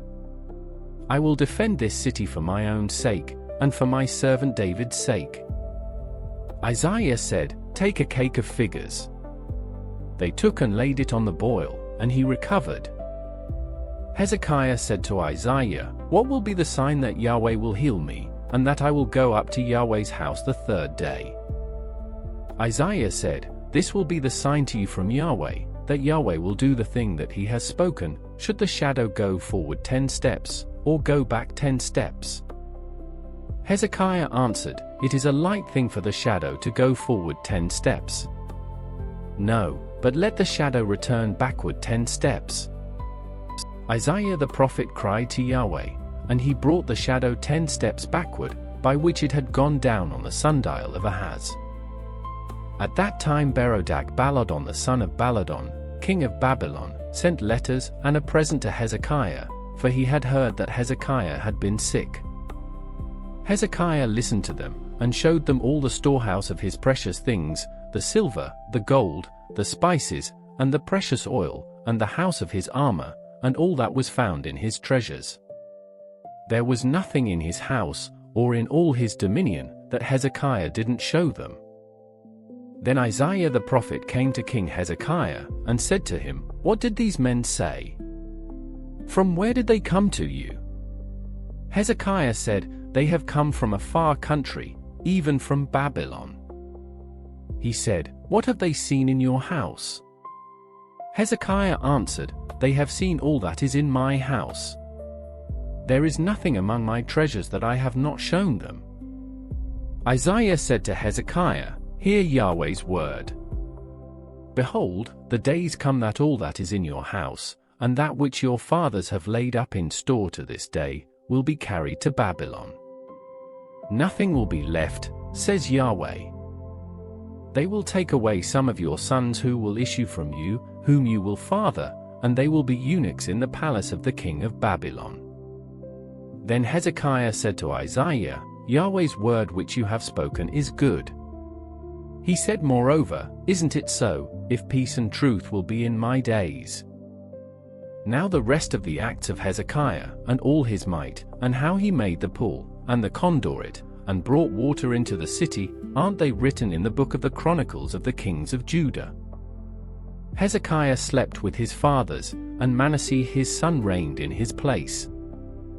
Manasseh was 12 years old when he began to reign, and he reigned 55 years in Jerusalem. His mother's name was Hephzibah. He did that which was evil in Yahweh's sight, after the abominations of the nations whom Yahweh cast out before the children of Israel. For he built again the high places which Hezekiah his father had destroyed, and he raised up altars for Baal, and made an Asherah, as Ahab king of Israel did, and worshipped all the army of the sky, and served them. He built altars in Yahweh's house, of which Yahweh said, "I will put my name in Jerusalem." He built altars for all the army of the sky in the two courts of Yahweh's house. He made his son to pass through the fire, practiced sorcery, used enchantments, and dealt with those who had familiar spirits, and with wizards. He did much evil in Yahweh's sight, to provoke him to anger. He set the engraved image of Asherah that he had made in the house of which Yahweh said to David and to Solomon his son, "In this house, and in Jerusalem, which I have chosen out of all the tribes of Israel, I will put my name forever. I will not cause the feet of Israel to wander any more out of the land which I gave their fathers, if only they will observe to do according to all that I have commanded them, and according to all the law that my servant Moses commanded them." But they didn't listen, and Manasseh seduced them to do that which is evil more than the nations did whom Yahweh destroyed before the children of Israel. Yahweh spoke by his servants the prophets, saying, "Because Manasseh king of Judah has done these abominations, and has done wickedly above all that the Amorites did, who were before him, and has also made Judah to sin with his idols. Therefore Yahweh the God of Israel says, Behold, I bring such evil on Jerusalem and Judah that whoever hears of it, both his ears will tingle. I will stretch over Jerusalem the line of Samaria, and the plummet of Ahab's house, and I will wipe Jerusalem as a man wipes a dish, wiping it and turning it upside down. I will cast off the remnant of my inheritance, and deliver them into the hands of their enemies. They will become a prey and a plunder to all their enemies. Because they have done that which is evil in my sight, and have provoked me to anger, since the day their fathers came out of Egypt, even to this day. Moreover, Manasseh shed innocent blood very much, until he had filled Jerusalem from one end to another, in addition to his sin with which he made Judah to sin, in doing that which was evil in Yahweh's sight. Now the rest of the acts of Manasseh, and all that he did, and his sin that he sinned, aren't they written in the book of the Chronicles of the kings of Judah? Manasseh slept with his fathers, and was buried in the garden of his own house, in the garden of Uzzah, and Amon his son reigned in his place. Amon was 22 years old when he began to reign, and he reigned 2 years in Jerusalem. His mother's name was Meshulameth, the daughter of Haruz of Jotbah. He did that which was evil in Yahweh's sight, as Manasseh his father did. He walked in all the ways that his father walked in, and served the idols that his father served, and worshipped them. And he abandoned Yahweh, the God of his fathers, and didn't walk in the way of Yahweh. The servants of Amon conspired against him, and put the king to death in his own house. But the people of the land killed all those who had conspired against King Amon, and the people of the land made Josiah his son king in his place. Now the rest of the acts of Amon which he did, aren't they written in the book of the Chronicles of the kings of Judah? He was buried in his tomb in the garden of Uzzah, and Josiah his son reigned in his place. Josiah was 8 years old when he began to reign, and he reigned 31 years in Jerusalem. His mother's name was Jedidah, the daughter of Adiah of Bozkath. He did that which was right in Yahweh's eyes, and walked in all the way of David his father, and didn't turn away to the right hand or to the left. In the 18th year of King Josiah, the king sent Shaphan, the son of Azaliah the son of Meshullam, the scribe, to Yahweh's house, saying, Go up to Hilkiah the high priest, that he may count the money which is brought into Yahweh's house, which the keepers of the threshold have gathered of the people. Let them deliver it into the hand of the workmen who have the oversight of Yahweh's house, and let them give it to the workmen who are in Yahweh's house, to repair the damage to the house. To the carpenters, and to the builders, and to the masons, and for buying timber and cut stone to repair the house. However, there was no accounting made with them of the money that was delivered into their hand, for they dealt faithfully. Hilkiah the high priest said to Shaphan the scribe, I have found the book of the law in Yahweh's house. Hilkiah delivered the book to Shaphan, and he read it. Shaphan the scribe came to the king, and brought the king word again, and said, Your servants have emptied out the money that was found in the house, and have delivered it into the hands of the workmen who have the oversight of Yahweh's house. Shaphan the scribe told the king, saying, Hilkiah the priest has delivered a book to me. Then Shaphan read it before the king. When the king had heard the words of the book of the law, he tore his clothes. The king commanded Hilkiah the priest, Ahikam the son of Shaphan, Achbor the son of Micaiah, Shaphan the scribe, and Asaiah the king's servant, saying, Go inquire of Yahweh for me, and for the people, and for all Judah, concerning the words of this book that is found, for great is Yahweh's wrath that is kindled against us, because our fathers have not listened to the words of this book, to do according to all that which is written concerning us. So Hilkiah the priest, Ahikam, Achbor, Shaphan, and Asaiah went to Huldah the prophetess, the wife of Shallum the son of Tikvah, the son of Harhas, keeper of the wardrobe. Now she lived in Jerusalem in the 2nd quarter, and they talked with her. She said to them, Yahweh the God of Israel says, Tell the man who sent you to me. Yahweh says, Behold, I will bring evil on this place, and on its inhabitants, even all the words of the book which the king of Judah has read. Because they have forsaken me, and have burned incense to other gods, that they might provoke me to anger with all the work of their hands, therefore my wrath shall be kindled against this place, and it will not be quenched. But to the king of Judah, who sent you to inquire of Yahweh, tell him, Yahweh the God of Israel says, concerning the words which you have heard. Because your heart was tender, and you humbled yourself before Yahweh, when you heard what I spoke against this place, and against its inhabitants, that they should become a desolation and a curse, and have torn your clothes, and wept before me, I also have heard you, says Yahweh. Therefore behold, I will gather you to your fathers, and you will be gathered to your grave in peace. Your eyes will not see all the evil which I will bring on this place. So they brought this message back to the king. The king sent, and they gathered to him all the elders of Judah and of Jerusalem. The king went up to Yahweh's house, and all the men of Judah and all the inhabitants of Jerusalem with him, with the priests, the prophets, and all the people, both small and great, and he read in their hearing all the words of the book of the covenant which was found in Yahweh's house. The king stood by the pillar, and made a covenant before Yahweh, to walk after Yahweh, and to keep his commandments, his testimonies, and his statutes, with all his heart, and all his soul, to confirm the words of this covenant that were written in this book, and all the people agreed to the covenant. The king commanded Hilkiah the high priest, and the priests of the second order, and the keepers of the threshold, to bring out of Yahweh's temple all the vessels that were made for Baal, for the Asherah, and for all the army of the sky, and he burned them outside of Jerusalem in the fields of the Kidron, and carried their ashes to Bethel. He got rid of the idolatrous priests, whom the kings of Judah had ordained to burn incense in the high places in the cities of Judah, and in the places around Jerusalem, those also who burned incense to Baal, to the sun, and to the moon, and to the planets, and to all the army of the sky.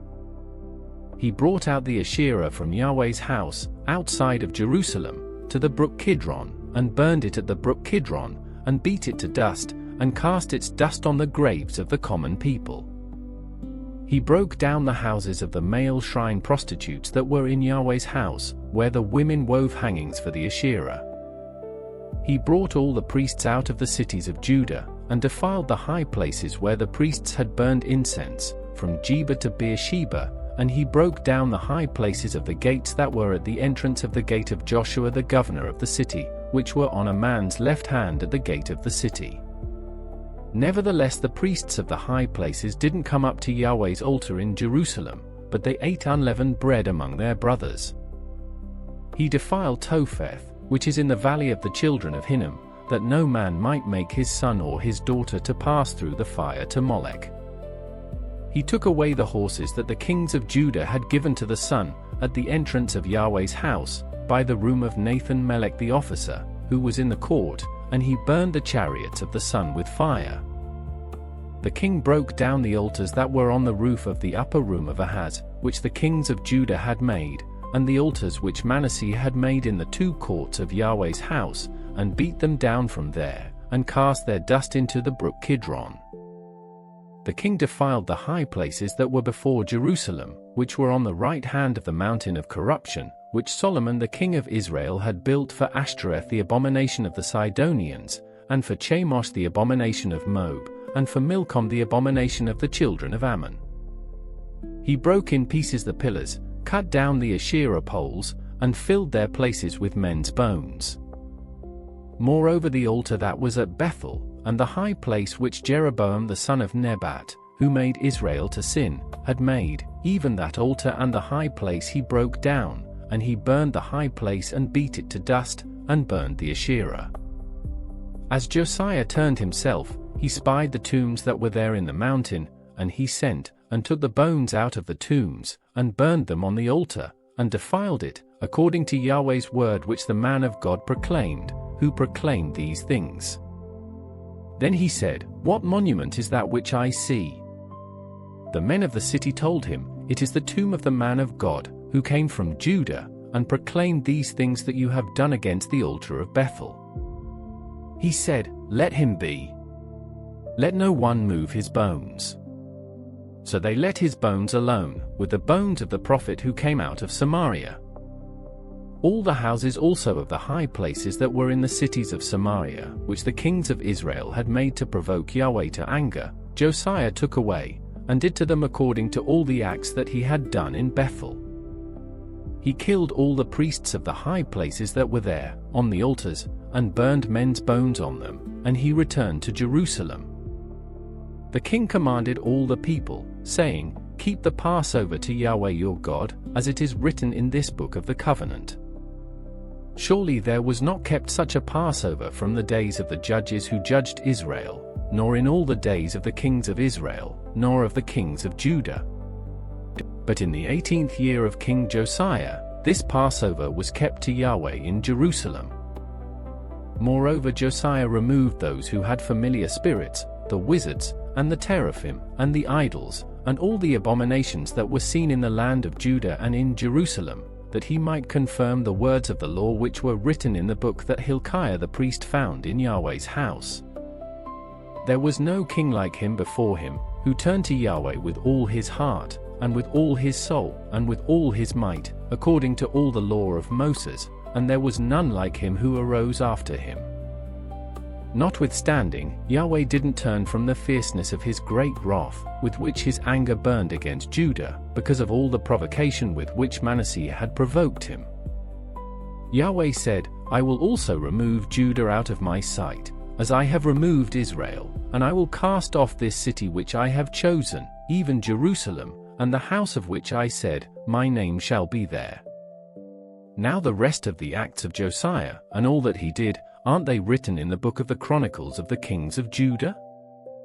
In his days Pharaoh Necho king of Egypt went up against the king of Assyria to the river Euphrates, and King Josiah went against him, and Pharaoh Necho killed him at Megiddo, when he had seen him. His servants carried him in a chariot dead from Megiddo, and brought him to Jerusalem, and buried him in his own tomb. The people of the land took Jehoahaz the son of Josiah, and anointed him, and made him king in his father's place. Jehoahaz was 23 years old when he began to reign, and he reigned 3 months in Jerusalem. His mother's name was Hamutal the daughter of Jeremiah of Libnah. He did that which was evil in Yahweh's sight, according to all that his fathers had done. Pharaoh Necho put him in bonds at Riblah in the land of Hamath, that he might not reign in Jerusalem, and put the land to a tribute of 100 talents of silver, and a talent of gold. Pharaoh Necho made Eliakim the son of Josiah king in the place of Josiah his father, and changed his name to Jehoiakim, but he took Jehoahaz away, and he came to Egypt and died there. Jehoiakim gave the silver and the gold to Pharaoh, but he taxed the land to give the money according to the commandment of Pharaoh. He exacted the silver and the gold of the people of the land, from everyone according to his assessment, to give it to Pharaoh Necho. Jehoiakim was 25 years old when he began to reign, and he reigned 11 years in Jerusalem. His mother's name was Zebidah the daughter of Pedaiah of Rumah. He did that which was evil in Yahweh's sight, according to all that his fathers had done. In his days Nebuchadnezzar king of Babylon came up, and Jehoiakim became his servant 3 years. Then he turned and rebelled against him. Yahweh sent against him bands of the Chaldeans, and bands of the Syrians, and bands of the Moabites, and bands of the children of Ammon, and sent them against Judah to destroy it, according to Yahweh's word, which he spoke by his servants the prophets. Surely at the commandment of Yahweh this came on Judah, to remove them out of his sight, for the sins of Manasseh, according to all that he did. And also for the innocent blood that he shed, for he filled Jerusalem with innocent blood, and Yahweh would not pardon. Now the rest of the acts of Jehoiakim, and all that he did, aren't they written in the book of the Chronicles of the kings of Judah? So Jehoiakim slept with his fathers, and Jehoiakim his son reigned in his place. The king of Egypt didn't come out of his land any more, for the king of Babylon had taken, from the brook of Egypt to the river Euphrates, all that belonged to the king of Egypt. Jehoiakim was 18 years old when he began to reign, and he reigned in Jerusalem 3 months. His mother's name was Nehushta the daughter of Elnathan of Jerusalem. He did that which was evil in Yahweh's sight, according to all that his father had done. At that time the servants of Nebuchadnezzar king of Babylon came up to Jerusalem, and the city was besieged. Nebuchadnezzar king of Babylon came to the city while his servants were besieging it. And Jehoiakim the king of Judah went out to the king of Babylon, he, and his mother, and his servants, and his princes, and his officers, and the king of Babylon captured him in the 8th year of his reign. He carried out from there all the treasures of Yahweh's house, and the treasures of the king's house, and cut in pieces all the vessels of gold, which Solomon king of Israel had made in Yahweh's temple, as Yahweh had said. He carried away all Jerusalem, and all the princes, and all the mighty men of valor, even 10,000 captives, and all the craftsmen and the smiths.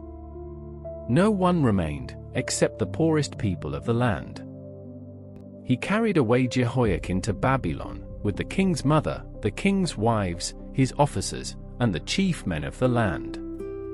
He carried them into captivity from Jerusalem to Babylon. All the men of might, even 7,000, and the craftsmen and the smiths 1,000, all of them strong and fit for war, even them the king of Babylon brought captive to Babylon. The king of Babylon made Mattaniah, Jehoiakim's father's brother, king in his place, and changed his name to Zedekiah. Zedekiah was 21 years old when he began to reign, and he reigned 11 years in Jerusalem. His mother's name was Hamutal, the daughter of Jeremiah of Libnah. He did that which was evil in Yahweh's sight, according to all that Jehoiakim had done. For through the anger of Yahweh, this happened in Jerusalem and Judah, until he had cast them out from his presence. Then Zedekiah rebelled against the king of Babylon. In the 9th year of his reign, in the 10th month, in the 10th day of the month, Nebuchadnezzar king of Babylon came, he and all his army, against Jerusalem, and encamped against it, and they built forts against it around it. So the city was besieged until the 11th year of King Zedekiah. On the 9th day of the 4th month, the famine was severe in the city, so that there was no bread for the people of the land. Then a breach was made in the city, and all the men of war fled by night by the way of the gate between the two walls, which was by the king's garden. Now the Chaldeans were against the city around it, and the king went by the way of the Arabah. But the Chaldean army pursued the king, and overtook him in the plains of Jericho, and all his army was scattered from him. Then they captured the king, and carried him up to the king of Babylon to Riblah, and they passed judgment on him. They killed Zedekiah's sons before his eyes, then put out Zedekiah's eyes, bound him in fetters, and carried him to Babylon. Now in the 5th month, on the 7th day of the month, which was the 19th year of King Nebuchadnezzar, king of Babylon, Nebuzaradan the captain of the guard, a servant of the king of Babylon, came to Jerusalem. He burned Yahweh's house, the king's house, and all the houses of Jerusalem, even every great house, he burned with fire. All the army of the Chaldeans, who were with the captain of the guard, broke down the walls around Jerusalem. Nebuzaradan the captain of the guard carried away captive the residue of the people who were left in the city, and those who fell away, who fell to the king of Babylon, and the residue of the multitude. But the captain of the guard left some of the poorest of the land to work the vineyards and fields. The Chaldeans broke up the pillars of bronze that were in Yahweh's house and the bases and the bronze sea that were in Yahweh's house, and carried the bronze pieces to Babylon. They took away the pots, the shovels, the snuffers, the spoons, and all the vessels of bronze with which they ministered. The captain of the guard took away the fire pans, the basins, that which was of gold, in gold, and that which was of silver, in silver. The 2 pillars, the 1 sea, and the bases, which Solomon had made for Yahweh's house, the bronze of all these vessels was not weighed. The height of the 1 pillar was 18 cubits, and a capital of bronze was on it. The height of the capital was 3 cubits, with network and pomegranates on the capital around it, all of bronze, and the 2nd pillar with its network was like these. The captain of the guard took Seraiah the chief priest, Zephaniah the second priest, and the 3 keepers of the threshold. And out of the city he took an officer who was set over the men of war, and 5 men of those who saw the king's face, who were found in the city, and the scribe, the captain of the army, who mustered the people of the land, and 60 men of the people of the land, who were found in the city. Nebuzaradan the captain of the guard took them, and brought them to the king of Babylon to Riblah. The king of Babylon attacked them, and put them to death at Riblah in the land of Hamath. So Judah was carried away captive out of his land. As for the people who were left in the land of Judah, whom Nebuchadnezzar king of Babylon had left, even over them he made Gedaliah the son of Ahikam, the son of Shaphan, governor. Now when all the captains of the forces, they and their men, heard that the king of Babylon had made Gedaliah governor, they came to Gedaliah to Mizpah, even Ishmael the son of Nethaniah, and Johanan the son of Kareah, and Seraiah the son of Tanhumeth the Netophathite, and Jaazaniah the son of the Markathite, they and their men.